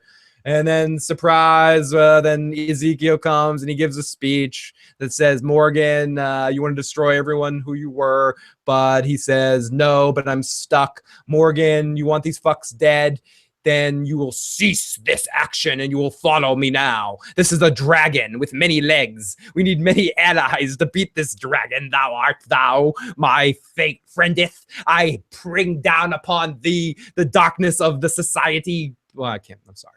So Walking Dead for half a second. And then let's make an alliance, David. Let's make an alliance between our houses, and no one and we will destroy this capricious malevolence and suffer no more fools for the kingdom. And we've got a fucking tiger. And Morgan goes with them. I mean, did we need to have the Morgan moment where Morgan was the Rocky not wanting to fight the fight and Mickey needed to talk him into fighting the fight? Do we need that? I'm sorry. I didn't hear it. My bad. I was reading in the comments. Oh, I'm sorry. No, the Morgan scene that we got I appreciate that we saw, like, we have to see how clear Morgan gets on the team, but I feel like we could have just seen these guys walking to the action, or even it would have been maybe even more effective if we didn't even see them till they showed up at the end. They just decide to show up and help, and I think one scene to show Morgan on their side it was a decent scene, but I think was a little unnecessary. I don't know how you feel about it. I would have rather if we saw Morgan, the king Ezekiel didn't say anything to him. Instead of one of the flashbacks, we show Morgan kind of walking, and he sort of with his eyes makes the decision that he's going to go and fight with them anyways, and then sort of comes in like the cavalry with them and saves the day. And that's when we first see him, is he just runs up from a long shot, and you see him like kill that walker that almost bit Rick on the arm. Yeah, good point. And Broke says, yes, Phil, Morgan, we need more. I feel like we need a lot of Morgan. I just don't know if this was the best use of Morgan. I think maybe if Morgan went on his alone to Alexandria, we see him show up, and maybe you have that conversation at the end. Maybe get a scene of him alone running off. I just think the scene itself with them all being like, Morgan, no, you need to come with us. It was a little predictable, and I think you could do better stuff with Morgan, showing him surviving on his own for a second and going clear crazy, and then being brought back to level later by Ezekiel or by Rick or something might have been cool. Like the first time we get a sense of him realizing where he is when he bumps into Rick in the fighting situation. Oh shit, well, this is what's going on, or something like that. But Morgan's definitely one of my favorite characters, and I think everything that Lenny James brings to it, I think that's his name. He's an exceptional actor, and he kills everything that they put him. No one puts Morgan in the corner, says people say. You say, my question for the season, besides the first episode, what the fuck happened this season? We have a group where there's going to be a war. Yeah, pretty much. Yeah, not a lot really happened. There was just a lot of, I wouldn't even say character building. I think they didn't build up the characters that much this season, even though we saw a lot of new ones. I think they could have done that overall and made it way more interesting. Leave us in a spot to where when the commercial break comes up, we don't go, Jesus, like nothing even happened yet. Why are we breaking for commercial? What's even going on? It feels like this whole season was just, okay, I'll try to look at this from a good standpoint. This was a season of character development, of understanding our characters' moment more and getting into the places to set up for the resetting the show in a way for what is to be the show from here on. All these communities working together and proceeding from this point. This was supposed to be the way of making that transition feel comfortable by making it a slower transition and taking your time. But what it really was padding it out. It should have just kind of gone bang, bang, bang, like the show has always gone. This was a little bit too much of a diversion in the sense to just kind of, for me anyways, for the characters. I've kind of said this a couple times, but I think what they were going for with this season was to try to make that transition into this other kind of show and kind of show the Negan takeover and have the rebuild of our group from the ground floor up again. I just don't think it came off of that, and I think it came off as predictable in a lot of places and ultimately leading to everywhere we thought it was going to go, to a war that's going to happen in the next season. Mm-hmm. But we did get more of a fight than I thought we were in this episode, and I like all the action we got. We did get a big skirmish, and that was fun. Yeah, it was very well done. I thought the action was great. We have another voicemail, David, from the one and only LT Giles. So let's listen to LT's message right now. Hey, Phil, LT here. This episode was kind of pissing me off in the first half, but the moment when, I can't remember the tiger's name. Shiva. When the tiger came out, it was awesome, and I just loved it from there. It was kind of cheesy, but overall good episode, and I'm excited for next season. Always love what you do, and keep doing what you do, buddy. Bye. Thank you, LT, one of the awesome people out there. Appreciate the message. How do you leave a voicemail? 781-990-8509, Dalia. Definitely leave a voicemail. Anyone who wants to leave a voicemail, their final thoughts on the season or anything like that, we will be playing them up until the end here. So thank you so much for everyone that's left a voicemail. We do have a call-in line too, but voicemails definitely work. So definitely leave a voicemail, people. So, okay, so we come back in on the church and we see the sons of the trash pile riding in on their bikes and the rest of the crew rolling into Alexandria. And Jadis is the leader. She tells Rick that they're there to help, and I can't stand these people. I can't stand the way they talk. They annoy me every second. These one-word answers and these fucked up Yoda-like fucked up ways that they talk. Yeah. So she like Partner, sleep, fuck him. Yeah, Me. people have said that they're trying to like talk in like code, so people don't understand. But if that's the case, they need to talk in more of a code. Yep. Talking clearly, they're just talking stupidly. No, they're just talking stupidly. Exactly, David. There's no code here. This is code. Hit the guy did the gay with the kid. Hit the guy with you did the gooing to the gay. That's me saying, hi, David, how are you doing today? Sorry, it sounded like stupid nonsense, but that's a code-ish, stupid pig Latin nonsense gibberish. I'm saying something to you. They are speaking stupid. They are purposely saying singular words. People talked about this in the live chat. Language doesn't break apart this soon. They're choosing to speak like this because that's their shtick, because everyone needs to have a shtick. And that's their thing. Is it supposed to be a homage to Rorschach from the Watchmen? Perhaps. The widow is alive, guns a-blazing. I love Negan to be on. Oh, yeah, the widow is alive, guns a-blazing. I love Negan. To be honest, I'd say something like that if I saw Lauren Cohan, if I leave out the widow shit. They're channeling a bunch of different fandoms in this episode. A full stream in pig Latin. If the guy did the goat, if the guy or the gun through the groan. Joe and I could do that. Joe and I know our stupid language that we could speak in. Rick should have thrown it back at him and gone, Michonne, take her up. And then just takes her up onto that little, sniper post. Michonne, let's have a menage a trois with this girl. Michonne's into that. She's got a sword. So Michonne's like, she goes, can I have him after you? Michonne's like, I don't know. This is a little awkward. So then we get a music sort of scene where we get an Aaron sighting. Beep, beep, beep, beep, beep, beep, beep, beep, beep, beep. There's been an Aaron sighting. He's too interesting of a character to have on the show too much, but beep, beep, beep, beep, beep, beep, beep. He's in a little montage scene. So we get Aaron, who's working on the bomb with Rosita because they apparently are bomb masters. But Rosita slept with a guy that was a bomb diffuser for a SWAT team, and Aaron just, I don't know. He's a jack of all trades, and we need to put Aaron in the episode for 2 seconds. So we put Aaron in there, and they're setting up some bombs with some TNT and setting up some shit. Mm-hmm. Michonne wanted to kick that bitch in the teeth. I would have loved to see Michonne kick that bitch in the teeth. I think Rick's the cure. Same with his son. They have the fucking cure. And I'm scrolling over. I'm having some having a mouse issue.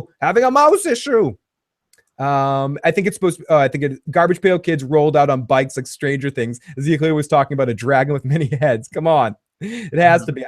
I would have liked to see Negan bash bad pussy Eugene. The garbage people might not be native English speakers. Good point, Ken.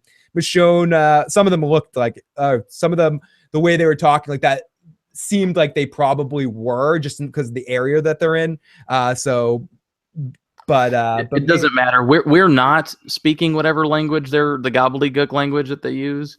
So for the audience, if they're really going to talk differently, they need to sound bizarre and then have subtitles. And then they kind of have to do a little, is this what you mean? Oh, yeah. And then it could also explain their not understanding the deal and the fact that they betrayed them because they didn't truly understand what they were saying anyway. Oh,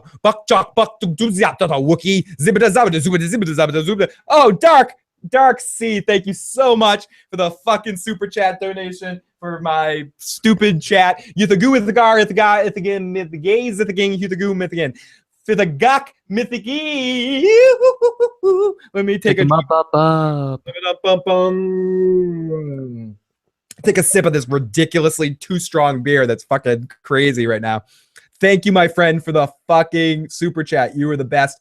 I'm going to be getting either a giant spinning wheel or a Plinko set. I haven't decided whichever's cheaper, or I can build and put a bunch of different little prizes or fucking, things that we can do. Drum solo, Joe ran on any subject you want, whatever. And for the super chat, spin the wheel or drop the Plinko chip, and whatever it lands in, we have to do that thing. One will be a shot, one will be shove something down our pants for Tim, of course.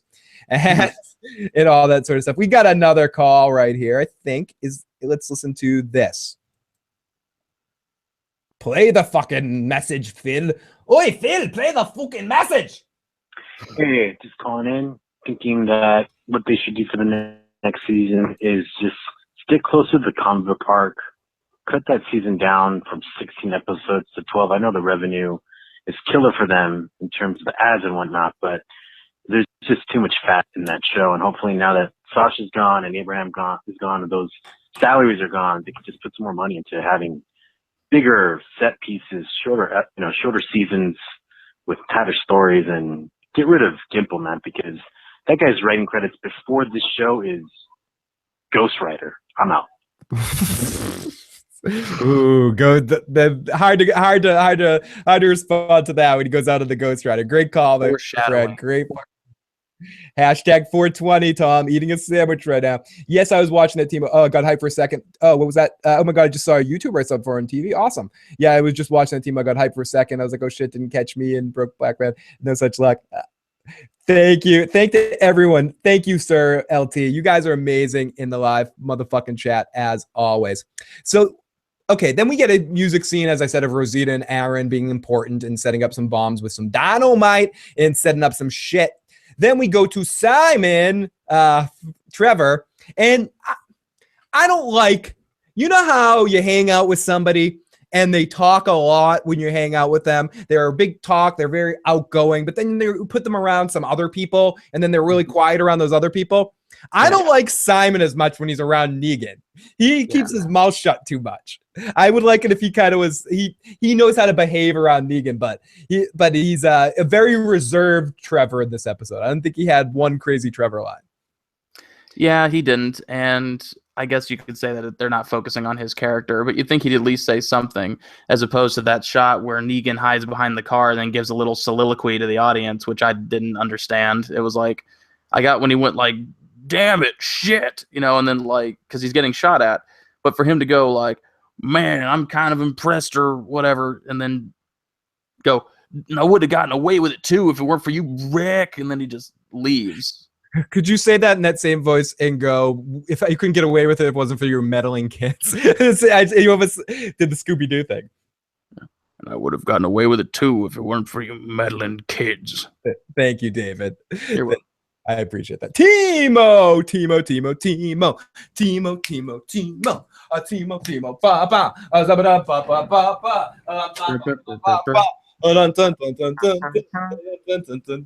I'm a fucking motherfucker. Timo, thank you so much. Let me take another drink of this ridiculously high alcohol content beer here. Thank you, everybody. Thank you so much for everyone that's donated so far in Super Chat. It's really awesome. As I mentioned, we're going to find more fun ways to pay you guys off for your generosity. Cannot thank you enough for those donations. So, shot. I don't have anything to take a shot of right now, but I am getting drunk. If it's any consolation, every sip I take of this 9.6 alcohol volume beer I'm drinking, it's almost worse than a shot. So, anyways.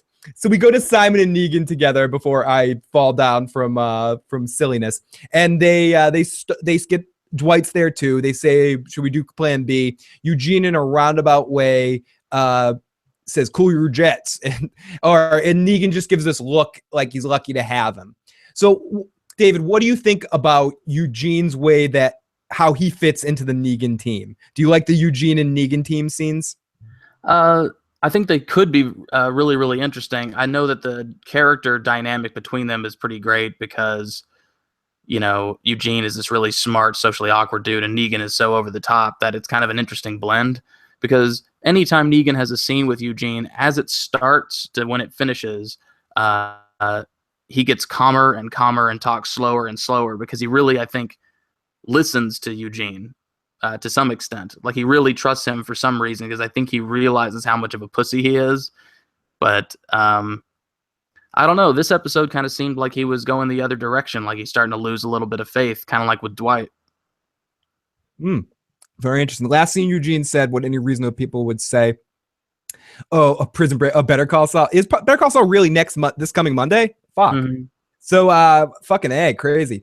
And give me that hat. You want that hat? I got that at Wall Drug. If anyone knows where Wall Drug is, but on our visit to Wall Drug in the Corn Palace. So some of the best places where I did what David does frequently, chased a tornado like an idiot, and Stephanie was like, "We're not doing that." I was like, "We're totally we're driving near like idiots." We drove near the tornado. Or that's a story for a different show. But one of these days we'll get David on specifically for that to talk about some of his tornado chasing adventures. Crazy. A lot of those for sure. Yeah, you crazy fucking motherfucker. Okay, so then we get a scene. Then we get more set up in Alexandria, Alextown, with the trash people mixed with the good guys. And a scene with Michonne with another sniper who immediately gives her "I want to fucking kill you" eyes. And I like Michonne doesn't even. I mean, I guess someone said this before. Sandman said this. Michonne's human. She didn't get spider sense that this person was giving her "I want to kill you" vibes, but I think it seemed pretty obvious from the beginning that something was up with this girl that was like giving her you're dead looks. I completely agree. Yeah, I wouldn't have trusted that girl. She's just like smirking too much. And when she said "we win," she didn't say "we both win." She said "we win." Yeah. And she was looking at her like, know what I'm talking about? And Michonne just didn't pick up on it. So then we start to come on. Sasha. We all start to come on Sasha. No, we open up again on Sasha, listening to more jazz music. I'm sure all these songs do have significance to the moments that it's happening with Ever, and the words are interplaying with what's going on with what she's trying to depict in the scene. And I could rip it into it a little bit more on a rewatch. And then we get. I believe this is a Negan speech. Let me get to it because I think this is one of the ones I wanted to play. You know what's gonna happen. No, whatever. No, this is we go to another Abraham scene. We're gonna walk out that door. We're gonna kick. We're gonna kick shit and eat snakes, which is probably my favorite of all Abraham's lines in the episode. We're gonna kick shit, and eat snakes. He asks how he died in the dream. She says he drowned and didn't come back, and she was trying to find him, and she couldn't see him. And then he gives the second best Abraham line of the night. He hates the beach. End of the day, like a wetsuit, like your balls are sandblasting, or it's sandblasting your nuts all the way back to the car. Holy fucking shit, Sandman! Way to go, Sandman! Sandman, huge toast to you, motherfucker. Thank you so much. Sandman. Give us donate your money. Doesn't have to work for free. Thank you, everybody. You're fucking amazing. Thank you guys for another amazing season of recaps in the live motherfucking chat. Without you guys and people like David jumping on in here, and Joe, of course, fucking Joe Rants. And as I mentioned before, Joe and I will be doing a podcast on tomorrow or on Tuesday to get Joe's quick thoughts about the episode. But thank you to everybody in the live chat that have been with us all season, talking shit and having some fun and making the best out of good or disagreeing with us, calling us out on our bullshit, whatever. Really appreciate everything. So Sandman, love you, buddy. Thank you so much. Holy shit, David. You might have to finish this yourself. Oh, God. So we start again on Sasha listening to the music. I said, sure, the songs have significance, but I'll get into that later. And I'll get into that in my rewatch podcast 10 years from now. So then we get into Abraham and oh yeah, he asks how he died. He drowned into the day, wetsuit, sandblasting nutsack. Already talked about that. So let's go help Maggie. She says, let's sit this one out. We got to take care of Maggie. Then Sasha says, then we go into reality again. And Sasha says, listen, Eugene, I'm not like you. If people die today, it's the choices they made, he says. And Sasha says, yes, it is, referring to herself. Then we get Maggie and Sasha scene. Why are we here? Why are we looking at this? We get the scene of them sitting on the bench looking out. And I wrote, yep, whatever. So then we get music, bump to the bump, the bump, bump, bump, bump, bump, bump. The war is about to happen. And Rick gets all his people in position. This is, to me, the point in the episode. 10 years from now, watch these videos and do a play-by-play on them. Yeah, that would be, we've talked about that before. At some point, it would be fun to watch back on our podcast, too, and talk shit about ourselves. When Joe and I are real old, like in wheelchair, we're like, wow, what were you thinking? Look at us back then. We're only fucking...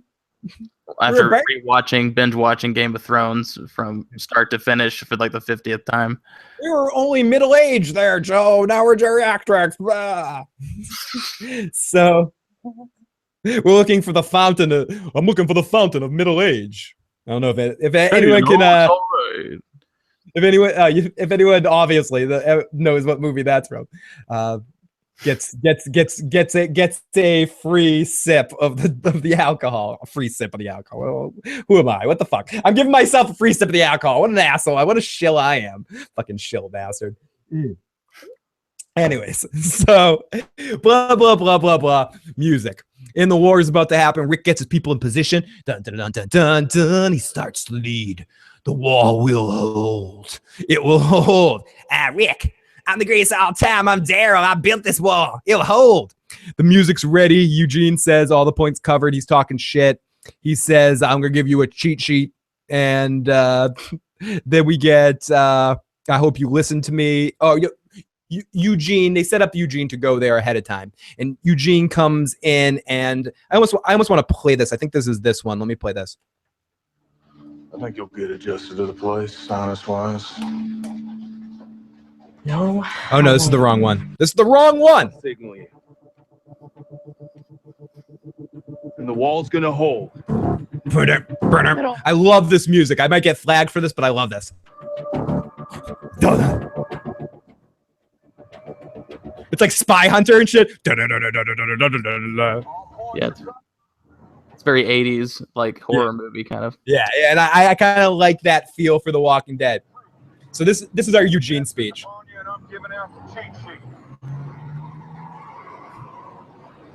Eugene rolls up, and he basically says, hello, I've come here. I hope you guys listen and comply. Fealty's your only escape. I hope you live. The jig is up in full effect. Will you comply? My drop knowledge that you heed. Options are 0 to none. Zit. Compliance and fealty. Able to be. Bottom line in it, you may thrive or you may die. I sincerely wish for the former, for everyone's sake. The jig is up. The jig is up. And in full effect. In full effect. What up? Will you comply, Rick? I do not comply. Will you comply, Rick? Rick's like, what? Who is this guy? Rick looks like someone stole his lunch or pooped on his pancake. And he just goes, blow the dynamite. Let's kill this bastard. In fairness, all the people in the live chat that have said this and anyone that's thinking this, Rick tried to kill Eugene. At that point in time, Rick was like, fuck Eugene. No one took a pot shot at him after the fact. But in that moment, Rick was ready to say, fuck Eugene. He's gone to the dark side. He's a casualty. I'm going to blow this fucking mullet up. So he wanted to do that. Eugene's cheat sheet, don't go to class, just lie on your resume. Once they find out, don't go to work. That is great. That is a great point. And yes, Jade, this was a very tall glass of beer that I'm spilling all over the place as I'm refilling. No, Doc Brown. No, Marty. Great Scott. Yes, I did that on purpose, David. So the gig is up in full effect. Will you comply? Rick looks at Jadis and he yells, where's Negan? Eugene responds, I'm Negan. We see Rosita, who just wants to kill him so bad. Shoot him, but as usual, doesn't try for anything. Or if she's going to, it's going to miss and land into Eugene's mullet and stick there or something. Rick goes to blow the dynamite. It doesn't work. Rosita fucked up again. My first response to my notes were, the dynamite didn't work. Rosita fucked up again. But no. The trash people turned on him as they put the guns and they disarmed the bomb. And they open the locks of the gate. Dwight is there too. Negan comes in, and here's Negan. And they get them all at gunpoint. And someone's looking through her scope, and it's Michonne. And she sees the girl who says, we win. Excuse me. Mm-hmm. And that starts the back half of our episode. So, and thank you again for the super chat. Really do appreciate that. Eugene betrayed Rick, but he did have the higher ground. A little reference to Star Wars right there like that. I was expecting Eugene to die, but I was disappointed, just like having Rosita living. Eli reminded me of V from the 80s. Good one, Eric. I loved V with the lizard people. I didn't like the jump in time between the two seasons or between the break when we went, like, the baby became full grown eventually. And we had like the first half. I liked it better when the baby was the baby. And then we focused a little bit more. I really liked the main actress that was the main villain in that played the, I don't know. That series freaked me out when I was a kid. I was all about the V. And I'm not talking about the character from Orange is the New Black. So Eugene's cheat sheet. Rick should have just tapped Jadis, and then she might have changed her mind about the double cross. He might have gotten a sword in the ass. Me too. Eugene, that girl is immediately fishy. Eric, yep, thank you for bringing V up.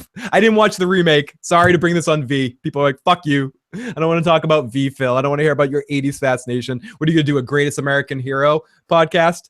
Believe it or not, I'm going to do it one day. So, okay, so anyways. So then we get Negan coming out and doing his best Negan. Smiling and smirking. You ever hear the one about the stupid little prick named Rick who thought he knew shit but didn't know shit and got everyone that he gave a shit about killed? Oh, he's a poet and he didn't even know it. Sorry. That's about you. That's horrible. Y'all gonna want to put your guns down now. No one drops anything. We had a deal. Tamiel came for the boat things, followed ones who took. What? Whoa, what the fuck did she just say? She said, I would rather live. Like, okay, you get it to a certain point, but she literally. Could we do another take on that, please? Could we? I get what you're going for here. You're doing a really good job with the mumbling and the weird. No. I understand what you're doing, David. I do. I get it. But could we get a little bit more of an enunciation on that? Could we understand your fucking gibberish that you're saying? Could Darmok in the house or watch Babel on Deep Space Nine, Star Trek reference for the episode, or watch Darmok on Next Generation, how you do gibberish talk and make it work and actually be effective for what you're trying to say. She just literally mumbles here. Now, you, me, bed. Alicia knows what I'm talking about. Darmok. Yes, Darmok. For the boat things, followed ones who took.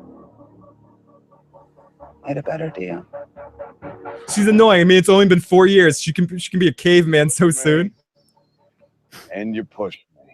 You push me. And you push me, Rick.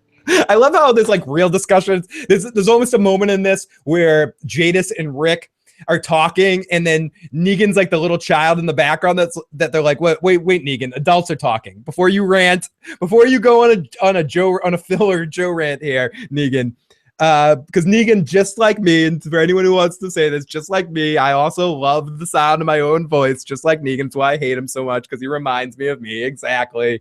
I know Negan and me are like the same.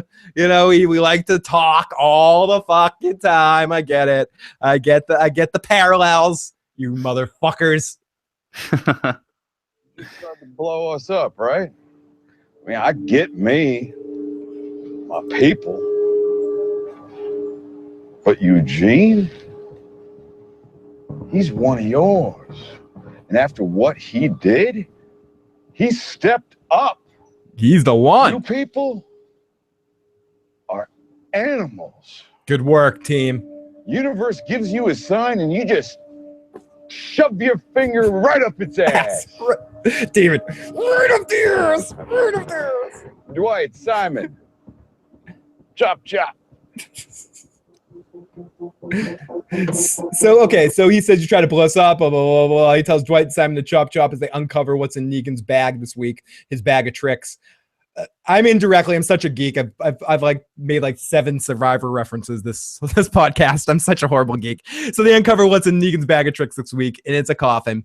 And they wheel out that bad boy, and Negan continues. Of course he continues. You guys gotta like Sasha. I do too.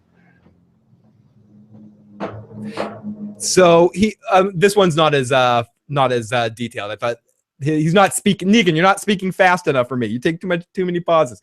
So he says, I got her right here alive and well. I brought her so I would not have to kill all of you. And you got a lot of power. Give me all your guns. Give me all your shit. There's a lot of firepower left in there, Rick. So I'm gonna make this simple. I want all the guns you managed to scrape up. Yep. And I know about those too. I want everything. last grain Give me of them all. lemonade you got left. I want a person of your own choosing. What is he? Oh, what is he playing? A parlor game now? He's hosting Double Dare. You'll take a contestant of your choosing to step up here right now. It's kind of true. Yeah.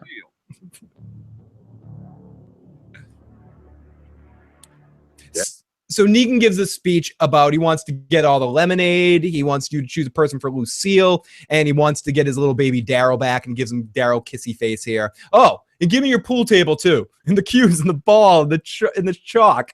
Give me that, or Sasha dies, and all of you probably.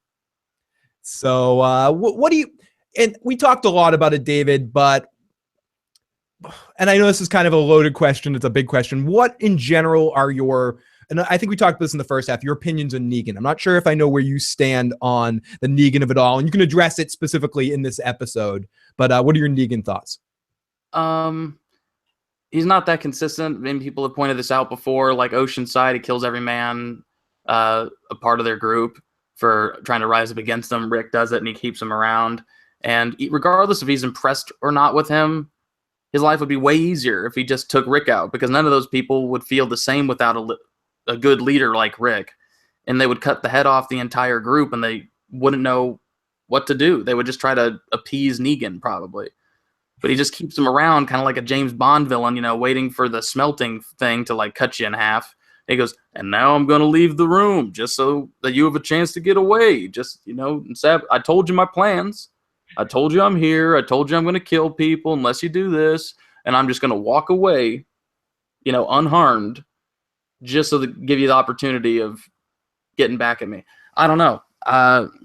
He's kind of been doing that the whole season. Anytime he's gotten a hold of Daryl, Sasha, Eugene, not to forget Abraham or Glenn. And,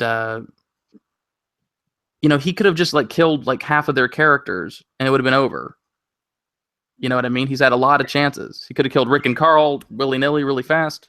Game over. Game over. Not today, not tomorrow, but someday Negan is going to suck Rick's dick and thank him for it. It will happen. But that's true. They're willing to take Dwight, and they trusted dirty people, so you never know. Tima says dirty people. The reason he leaves Rick alive is so someone will go and get them stuff. And yeah, it's what he says to Sasha. I forgot that line, but punishment and all that sort of stuff is what got us all of our shit.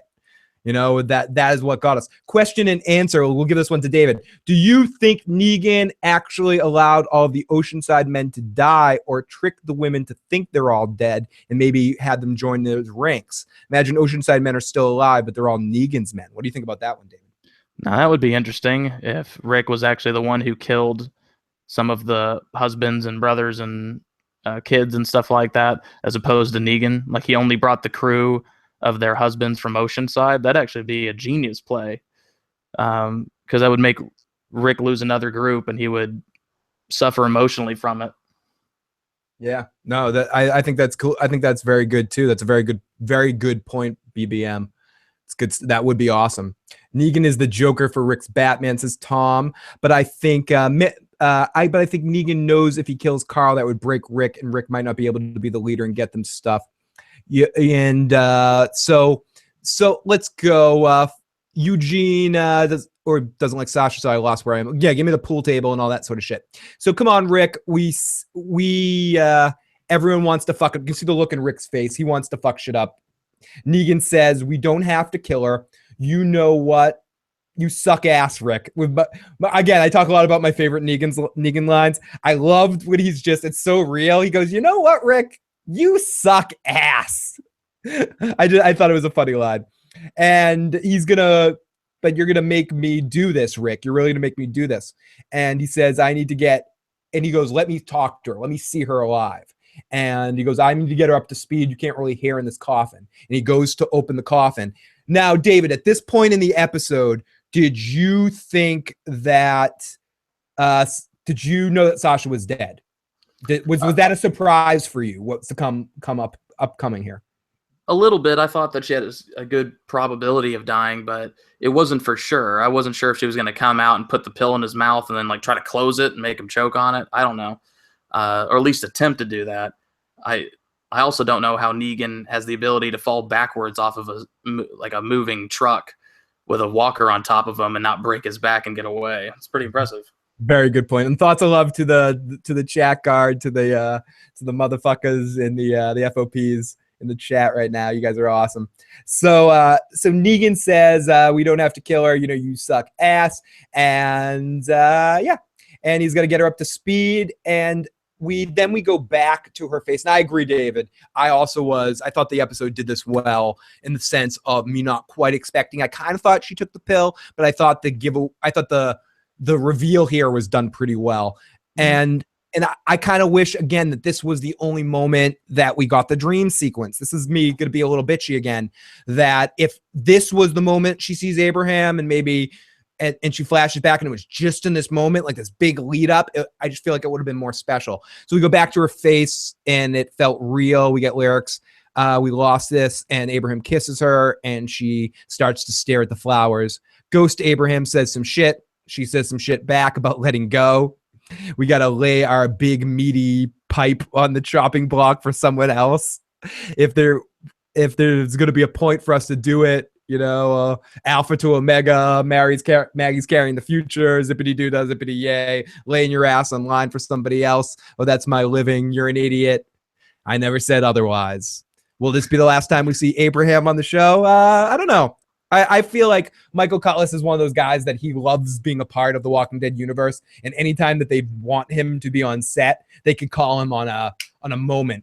I do have to say, I don't follow a lot of the spoilers or the pictures on set and shit. I don't know if this was known, but the fact that he was in this episode kind of blindsided me. I did not expect to see Michael Cutlass. And I thought, especially, and again, why I think if they had made the cameo in a big moment at the end, right before the reveal of the Sasha thing, I think it would have been even more intense. But I'm telling you, the close-up on his face when he's about to get the bat, that is the shot they should have shown.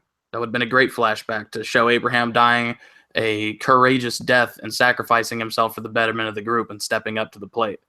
And it also makes her death more redeeming as opposed to seeming like a cowardly way out that she took on the way there. So. And this, to me, is where the episode really starts to get good, too, because then we go from this scene right here to Eugene and Sasha talking before they're leaving, and Negan. And again, this was the scene that I really liked Negan in. So what they're planning, they could be watching the roads.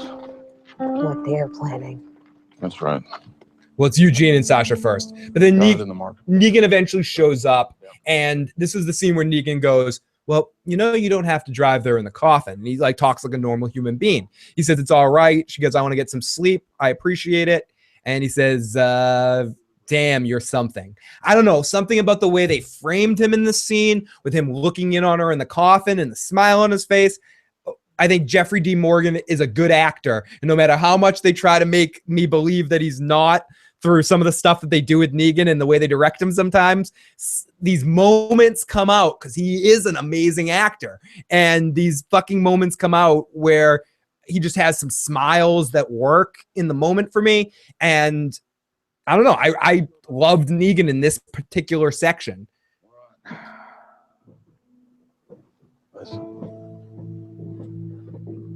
Whatever. I thought it was misleading. He was almost a different person. Darmok, Jala, Tangra, yes, Apulia.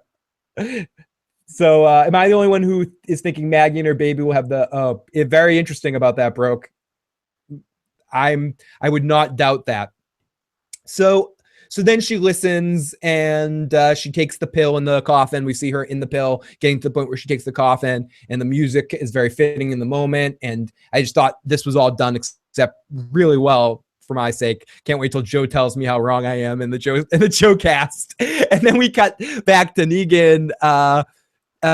David, what'd you think? You could tell me I'm wrong here. What'd you think of this transition, this whole moment of the Sasha's final decision with her dying and stuff? I think I said it kind of before. I think they should have shown POV shots of Abraham to really get the feeling behind what she was seeing as she died. I think it really would have been it would have been heartbreaking because you would have seen him saying these so sweet and you would have felt the love there, as opposed to it kind of being further away and a little hard to hear. And, I don't know, I thought it detracted from it. And as funny as Abraham is, I think in those flashbacks, he could have been a little bit more serious and just kind of, like when he's alone, just like he was with Rosita, he's a little bit of a different person. But No, I don't know. Very good point. Oh no, I was just gonna say good point. And Timo said Rick Wolverine confirmed. If there is to be more Wolverine, I could see Andrew Lincoln being a decent Wolverine. That is not bad casting. Let's listen to another quick voicemail here. Eugene. Hey, what up? Have you seen the new Game of Thrones trailer? I thought it was pretty cool. This is Jay. Yeah, what's going on? What's going on, SM? Yes, we did. Awesome. Joe and I did a Game of Thrones stream. You can definitely check it out where we talk a little bit about that. So then we cut back to Negan back open so then we cut back to Negan, who is opening the coffin, and we stretch out a little bit, like we come back into the same scene. And I thought this was done really awesome too. And I thought Sasha looked exceptionally cool as a walker. And he's tackled by her, and somehow, and I talked about this last week with Joe, some fucking how the zombies now tackle instead of bite. They at zombie headquarters, it's posted on the zombie web, and they're all checking in. There's been a new issue that the zombies don't bite anymore. They just tackle you down to the ground. So that's what Sasha does. She tackles him, doesn't, but she eventually bites a different guy because Negan's the main character and he needs to be on next season. Excuse me. So she tastes him for a second. She goes, that plot armor tastes horrible, and goes and kills one of Negan's other guys. But we talked about this before. Carl uses this opportunity to set it off, and the fight is on. Rick looks on. Michonne has a battle. Rosita gets shot in the chest. She must be dead. Nope. Daryl starts shooting people. Aaron's boyfriend, whose name I don't know, starts killing people. Carl is just kicking some ass. Jadis has a gun on Rick, and Rick doesn't do the cop trick that David talked about, but he just sits there and really, I talked about Andrew Lincoln being great. There was something awkward in the blocking of this scene with the way Andrew Lincoln was like dancing around with his hands. I don't know. They were stalled for a moment. Like if she was going to shoot him, why didn't she just shoot him right there? If the ultimate plan was to wound Rick and bring him to, maybe she thought she could bring him without shooting him. But ultimately it just kind of served as pretty awkward where Rick was kind of standing there like this for a second, like, and they kind of do a little dance, and then they cut away from them, and they come back to them in a second. But eventually get shot, not fatally in his side, because kidney shots, you can definitely walk after that.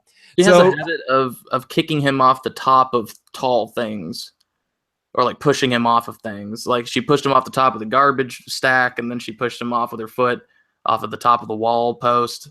And Rick just handles falls really well, man. He does. It was given to him as one of the things that they added to him in the hospital. They did some cosmetic surgery before he was out in The Walking Dead, and they put a big callus. Yeah, exact pillows. They installed an interior pillow to protect all internal organs from falls. It's a rare thing that they do. I've seen it a couple of times done with a couple of different characters and a couple of different shows. But the Rush Hour movies, the characters, every movie when they jump out of a fucking building and they land on the concrete of the building, they're like, oh, we're fine. We're fucking fine. No problem. We slid down the building. We're cool. So back into the skirmish. Oh, we got Taka in the live motherfucking chat. We also got Quixote, who's been here the whole time. I saw her doing some chat duties. Great to see you. William, have a great night, and everyone, thank you so much to anyone who's comes in for a second or has left. Thank you to anyone who has checked out the live stream tonight. You guys are amazing. So back in on the skirmish, and Michonne is getting her ass handed to her, and Rick is walking down the street with Jadis having him at gunpoint. And we see a bunch of dead civilians, nobody, some red shirts, dead trash folk. Then we see a bunch of saviors with the kind of lineup set up similar to what we saw at the beginning of the season. And Carl's down there. Rick gets brought over, and Negan says hello again. And then we get back to Michonne getting choked out, but does that TV thing where every time someone gets choked out, and I'm not going to blame The Walking Dead for this. Every show does this. Every show. Someone's getting choked out, and there just happens to be something right by you to smash your head in or something. Like there's always that mythological item. So she grabs something, and then Jadis kind of puts Rick down, and we get Carl, and we get another funny. We get yet another, as I can hear Joe's voice in my head, yet another Negan monologue. And then he monologued again. Couldn't stick with us, huh? You had to go with these filthy garbage people. These filthy garbage people. I love that. I just wanted to get that line. These filthy garbage people. And then again, just to show that I'm not crazy, David, they do that numbers thing again in this episode where the filthy garbage people go, I want 12. And Negan's 10. No, I got 12. 10. And then Negan gives him that Curb Your Enthusiasm stare. Yeah, exactly. Dun, dun, dun, dun, dun, dun. She should have gone like this. She should have gone 8. 8. Yeah, exactly. And she goes, okay. I'll take that. Okay. Okay. So sometimes people need loopholes, but the object around so you won't get choked to death. Very, very good point. Michonne gets her ass kicked, Jay, but has the strength to say, we are the ones who live. I made this shit weird. No one makes this shit weird. If anyone makes this shit weird, it's obviously me. This is a weird place. So Betty. Okay, so Negan is like, Rick, this is all going to make you really, really sad and broken. You're going to wish you were dead. And, here it is. 12. I take deal for 3. 10. And I'm gonna yada yada here till we get to this Negan speech. This is weird. Does Negan need to talk himself up, David? Is he the kind of guy that needs to talk himself up into being this bad guy? Yeah. Sorry. Go ahead. Oh, no, go. I think so, due to the fact that he's not physically intimidating. Besides, obviously he can swing a baseball bat, but if nobody's stopping you, anybody could get killed with a baseball bat. Like I could fuck people up with a baseball bat. Like Rick he'd go ape shit and kill everybody with a fucking, barbed wire baseball bat. But he has to do this over the top, charismatic kind of quality that is sort of just like I don't know. It's obviously an act, kind of like King Ezekiel. King Ezekiel puts on these airs because he goes, people need to believe in a leader. And, I showed up and I had a tiger. And so people kind of assumed that I knew what the fuck was up. And so I became the leader. And he just had this facade on. He only dropped it with Carol. But Negan, his Shiva is Lucille. He goes, guy shows up with a baseball bat with a big smile on their face. And they just think like, holy fuck, that guy's creepy. Yeah. And then he ends up just ruling by fear. Melissa says it. Yeah, the bully act, straight up bully act. So Negan is like, Negan is like, I can't talk because I talk too much, so I got laryngitis. No, he goes, I'm the spaghetti guy. Maybe I've been too nice. You think the guy that did what he did to your friends wasn't me? Like that was some sort of a put on. Like, I'm not the guy with the bat. I'm just the guy that makes your kids spaghetti. Oh. I need to make this right. Start all over again. Rick, if I had a kid, I want him to be Carl. Carl talks mad shit and says, you're not going to win. And he says, listen, take your one eyeball up the street, look around, game over, pal. So then we cut over to Michonne, who's getting choked out. Oh no, is she going to die? And Rick looks and they hear screams and Negan laughs and he says, wow, you lost someone important to you just now. So what I wonder in this situation is, what I didn't get here, David, was did Rick somehow psychically know that Michonne was about to die and Negan picked up on that? Or did they see it? Did I miss them actually seeing what was happening to Michonne in the distance? They showed somebody fall really quickly behind kind of some shrubbery and stuff like that. And okay, I missed that. very short because if they showed it too long, you'd just be like, oh, Michonne's wearing white, that girl's wearing black. It's obviously not Michonne. Mm-hmm. Okay. I missed that part. I was probably looking down doing notes or something like that during that section. So to me, I was just like, how the fuck does Negan and did Rick get a psychic flash or some shit? And he says, you lost someone you really. Yeah, a body. I'm gonna kill Carl now. One hard swing. I'll try to do it in one because I like him. I'm gonna kill Carl, and Lucille's gonna take your hands. As half the audience is cheering, Rick is gonna lose a hand, and it's gonna happen right in front of me. Rick said you can do it right in front of me. Maybe not today, maybe not tomorrow, but nothing's gonna change, and you're gonna be taken down, motherfucker. And Negan laughs, and he goes, "Wow, okay, here we go." And he goes after Carl, and he gets ready to hit him. And right before he hits him, we'll take this call. Wearing black, it's obviously not Michonne. Mm-hmm. Hey, so does every person that's the leader in this show have some kind of a Shiva? Just wondering.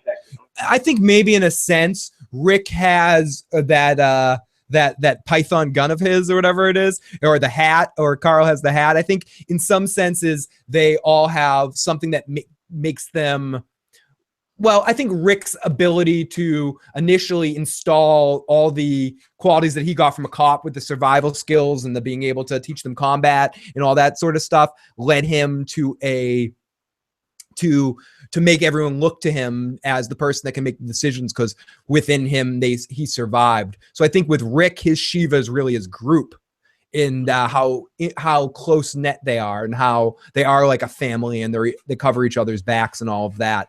With the governor, I would say his crazy, or what was his daughter's name? Penny, or what was the little? Yeah, Penny. That's right. Penny was kind of his thing, and then crazy was his thing when he lost his mind in the tank. He had a Shiva, he had a tank. That helps. Yeah, that definitely helps. And he had a big dick. So and a big dick. Why didn't Negan just try to kill Rick? Clearly he's not gonna break him no matter how many times he tries to kill him.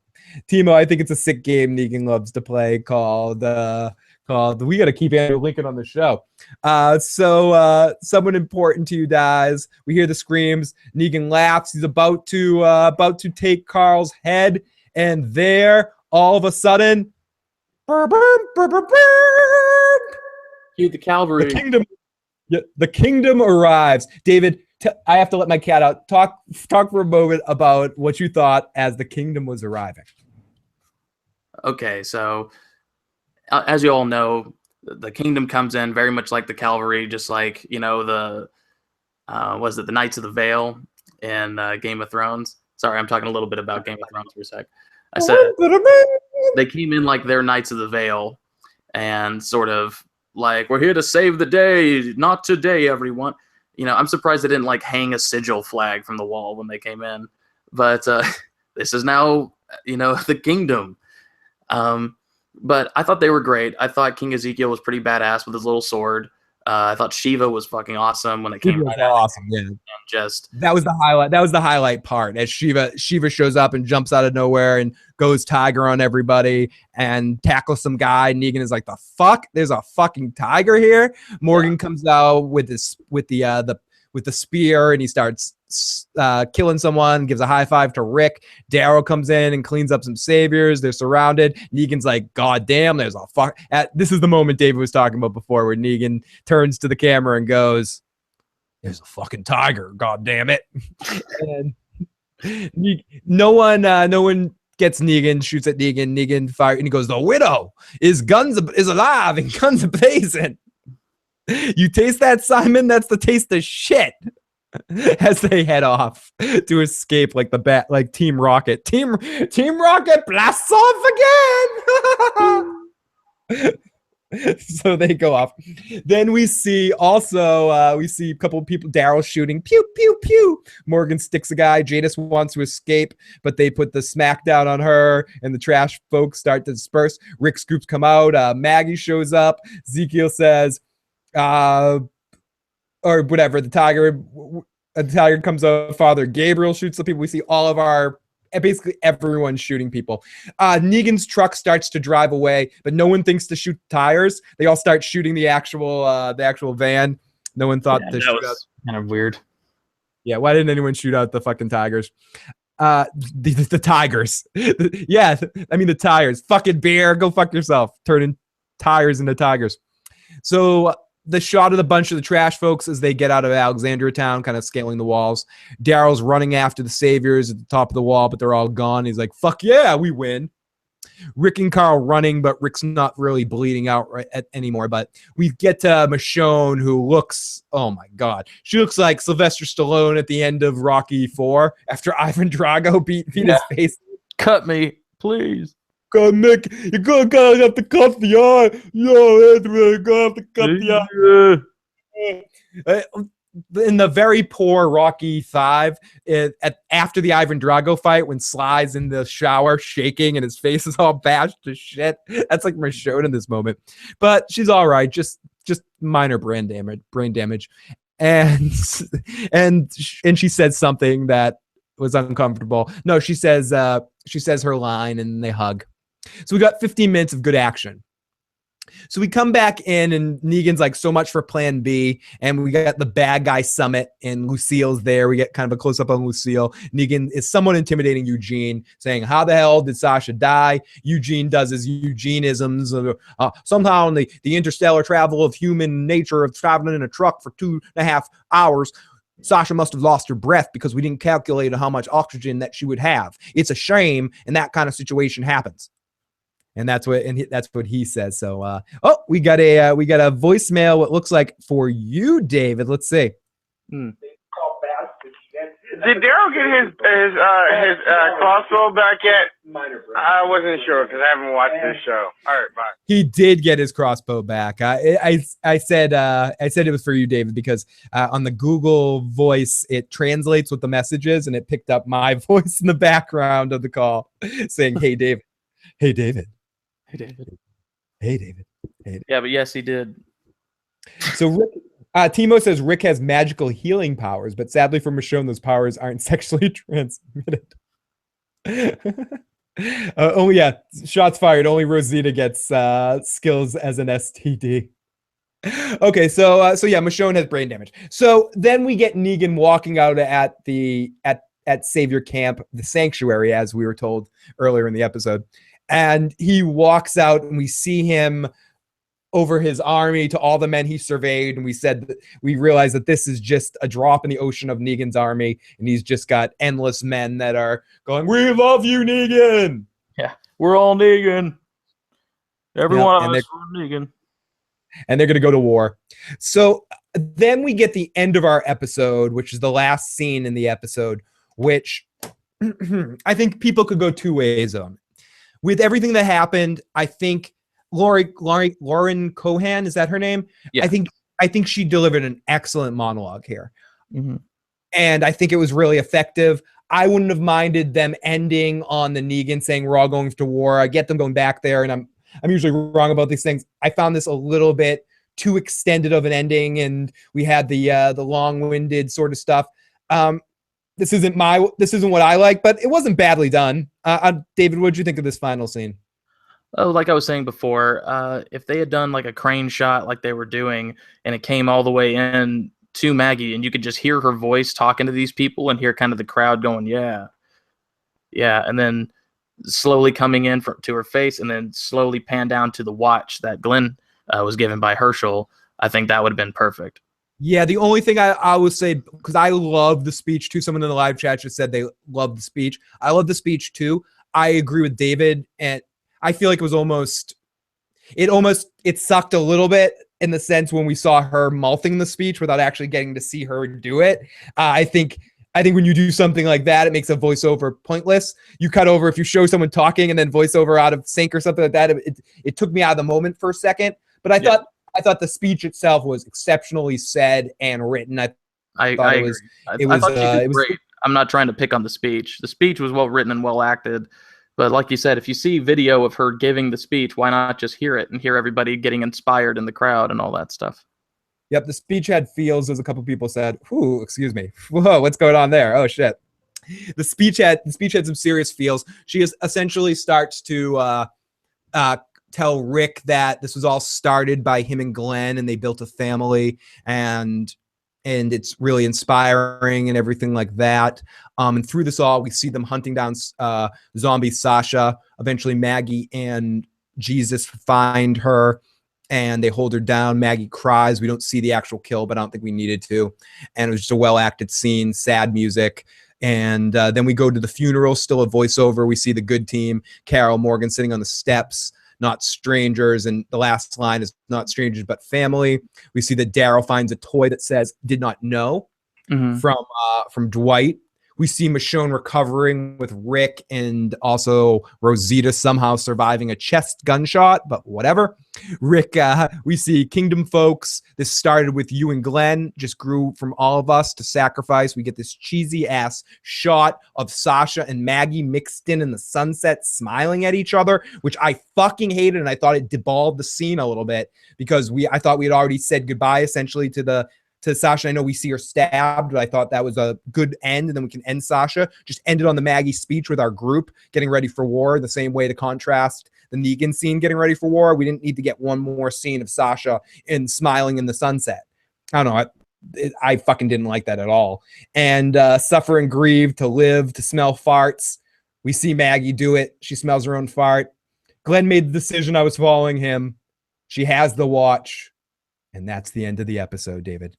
There it is. What did you think, David, from Detroit? What did you think of season 7 finale of The Walking Dead?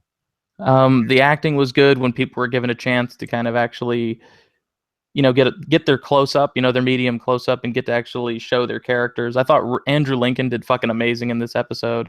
I even thought Carl did pretty good and kind of redeemed himself for a lot of people.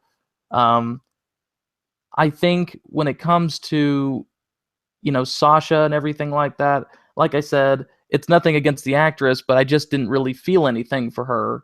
And I love Abraham. I thought he was great, but I think him and Rosita would have been a better match, and it would have had way more impact had it been reversed. Had Rosita have gone, she got caught, and then she takes the pill and imagines Abraham. I think that would have made way more sense, because it would also be more impactful because she acted like she didn't really give a shit this whole time. Like, oh, well, fuck you. I'm just going to go and sleep with everybody else, but it'll show in her dying thoughts she only thought of him. I think that would be great. Great points there, David. Let's take a couple more chats before we call this an evening. I felt it was long and unnecessary, says Melissa. Rosita's bitch ass laid up in the bed after a gunshot. Meanwhile, Rick walks his gunshot off, says Timo. We never see Jesus kill any saviors with his kung fu. The fuck, says Atari. In the middle of that chaos, who wrote on the toy? Dwight did? I don't buy it. Maggie's just eye candy, says Tom himself. Oh, Lauren Cohen's a great actress. Dwight wrote it, but don't know how he had the time to write it and all that confusion. Eric says, excuse me, this show is predictable. Patricia says, I hated almost all scenes with Sasha. It's Crackdown. Says this finale I love that name, by the way, dude. This finale feels like last year's, where the beginning was slow, then the end it picks up. At least no big cliffhanger this finale. Well, what did you think, David, between where does this rank on, and I know it's hard to think about this on without giving you time to think about it in general, but just quick thoughts. Where does this rank for the Walking Dead season finales for you? Near the higher end of them or near the bottom of Walking Dead season finales? Near the bottom, I would say. I'd say it's probably like 2 or 3 on the list, like on the bottom part. So I guess 5, 6, or 7, and season 1 had a great epic ending. Season 2 kind of did. Season 3 was an epic fucking season all around. Season 4, I thought, had a great end to it with Terminus, and they didn't really leave us hanging.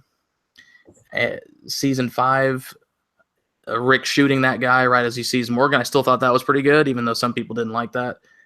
Season 6 was just, obviously, we hate the cliffhangers. Everybody hates cliffhangers. Don't do cliffhangers, AMC. Hello, is this thing on? And season 7, like I said, it probably ranks in the bottom 3. But then again, there's 7 seasons, so 4 of them are great. Yeah. We got a texter that says, hey, do you think next season Rick will go back to the junkyard people looking to make another deal, or will they kill them? It's Crackdown. I love the channel, by the way. Keep up the great content. I think ultimately, I don't think he'll trust those people again. But I could be wrong. who knows? He trusted Dwight to a certain extent and didn't kill him on point. So I wouldn't be surprised. David, do you think he'll trust the trash people again? No, he would be stupid too. And they also have some of their guns, so he's probably going to go back and take them back and be like, "Fuck you," you know. At least I hope so. Eric says this show is predictable. Heath says, "Hey, David." Tom says you guys got to lower your expectations. Was Negan cringeworthy in the comics? People ask. I didn't find him as cringeworthy in the comics. I think it just works better in that medium. And for me, I think it was a combination of not the exact right casting choice and how they're directing him physically in some scenes, and how the spaces that he takes between some of the monologues to make them seem a little long-winded, where if he was like a little bit more bam, bam, bam with it, it might be a little funnier, but he would have to kind of put a different color on it, on his acting choice on it, which I don't think is super comfortable for him, which is why I think it was poor casting, which is, I say it a lot, which I think someone like Garen Dillon would have been a better choice for someone like Negan, or someone like Trevor there that plays Simon, because he can deliver rapid fire and comedy sort of dialogue and make you engaged and find it funny, where Jeffrey D. Morgan's more of an internalized actor, and when he tries to internalize some of those wise ass Negan lines, it just doesn't work. And it seems a little it's clashes to me from the acting performance, where again, if you cast an actual person that's skilled at comedy, like straight up comedy, like slapsticky comedy, can make that shit work for you. And I that's why I just think it comes down to a little bit still the casting of Negan was the biggest problem with season 7. Like, if only Lewis Black was like 35 years younger, I think he would have been a fantastic Negan, because he can get really serious at times. And comedians, actual stand-up comedians, can actually kind of pull that quick 360, because they're used to doing multiple characters and bits, one that's goofy, one that's serious, in order to tell a story. I also think that Negan moves around too much. He's too snake-like. If he was more physically imposing and standing over you with a baseball bat and not saying everything repeatedly, then I think he's great.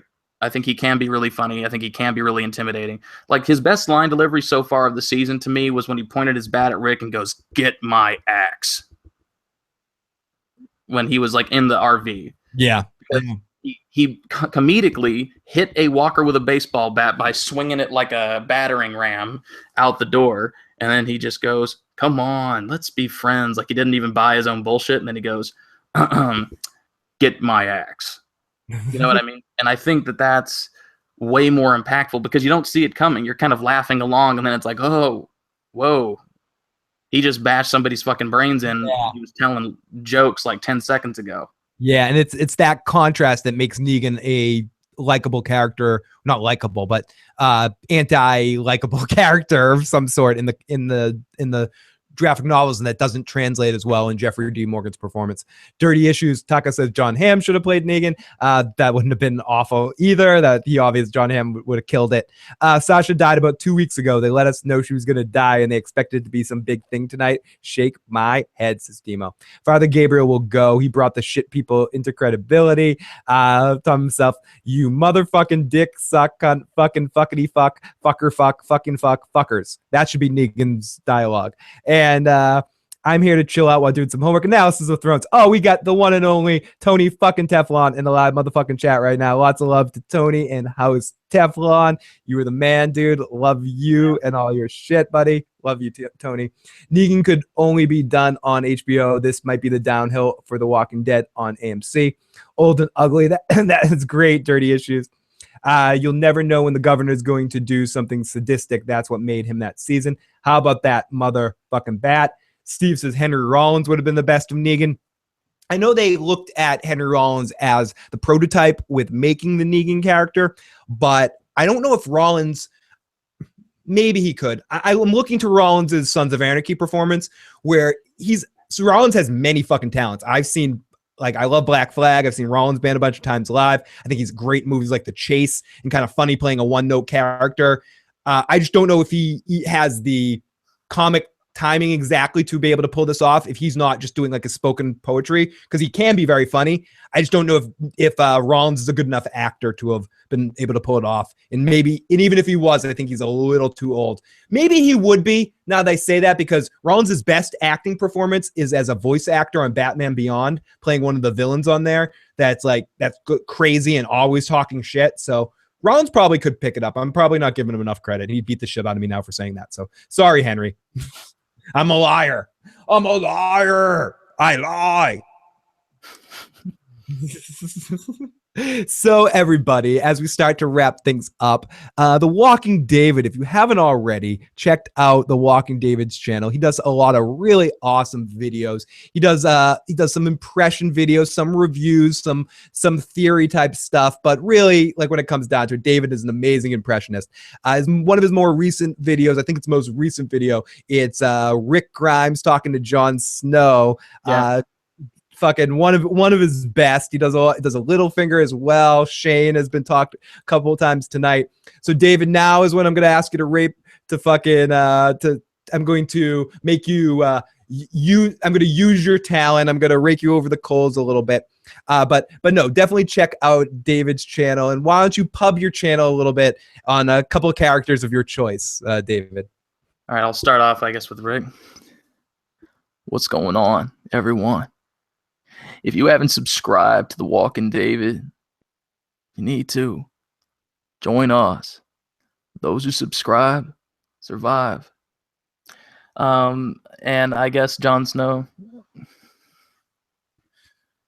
Lots of people have told me that I should come on the show more often, but I'm too busy sitting up here in the north because winter has come.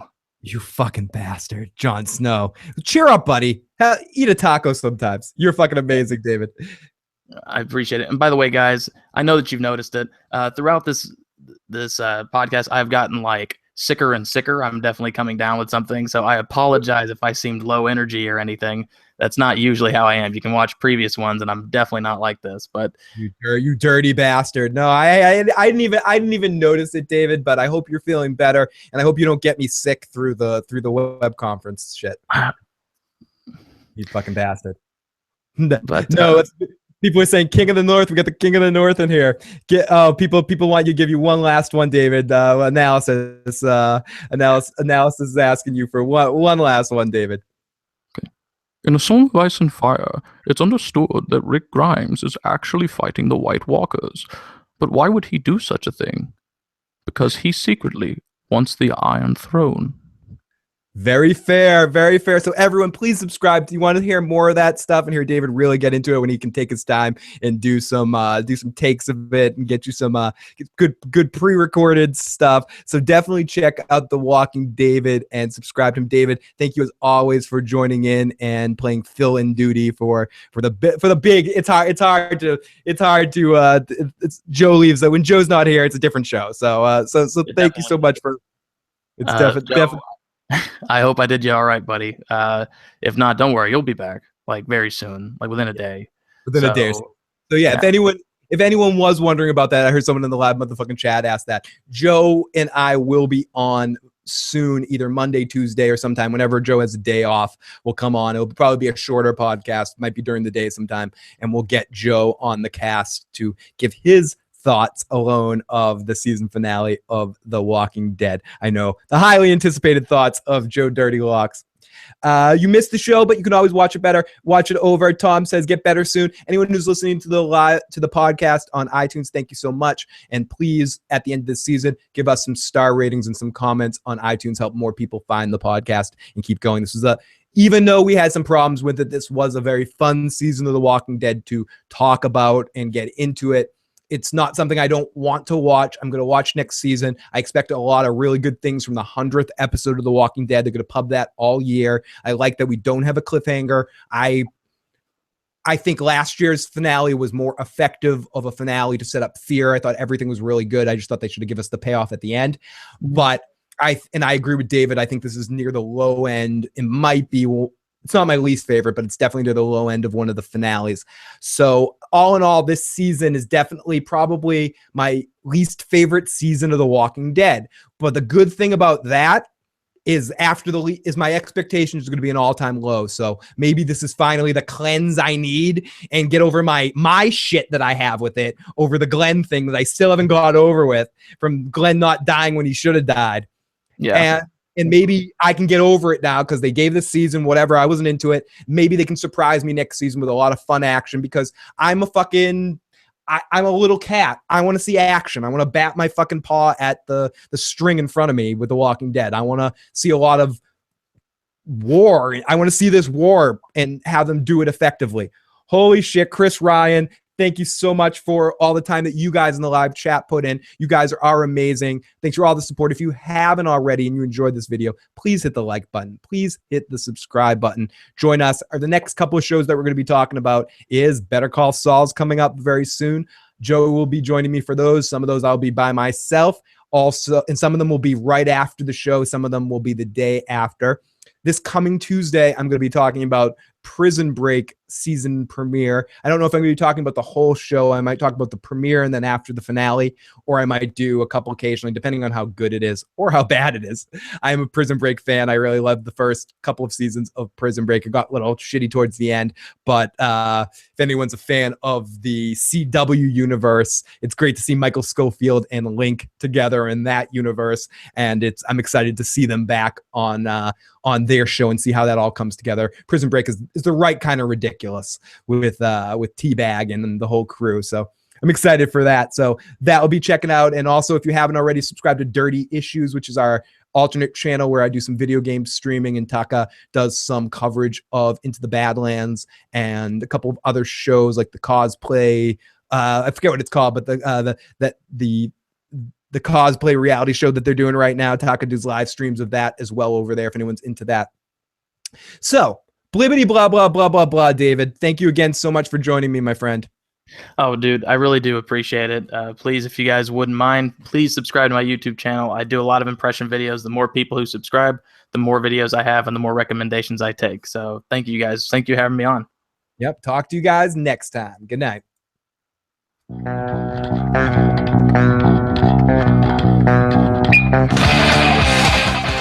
Yes, T-Bag is awesome. Great fucking character. Prison Break's coming back, Johnny Rico. It's been a long break. I did not see the surprise Rick and Morty premiere. I can't wait to watch it.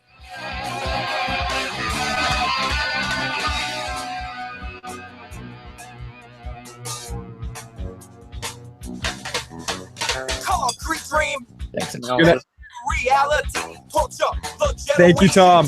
Thank you to everyone in the live motherfucking chat, you guys, for another great season. We made it.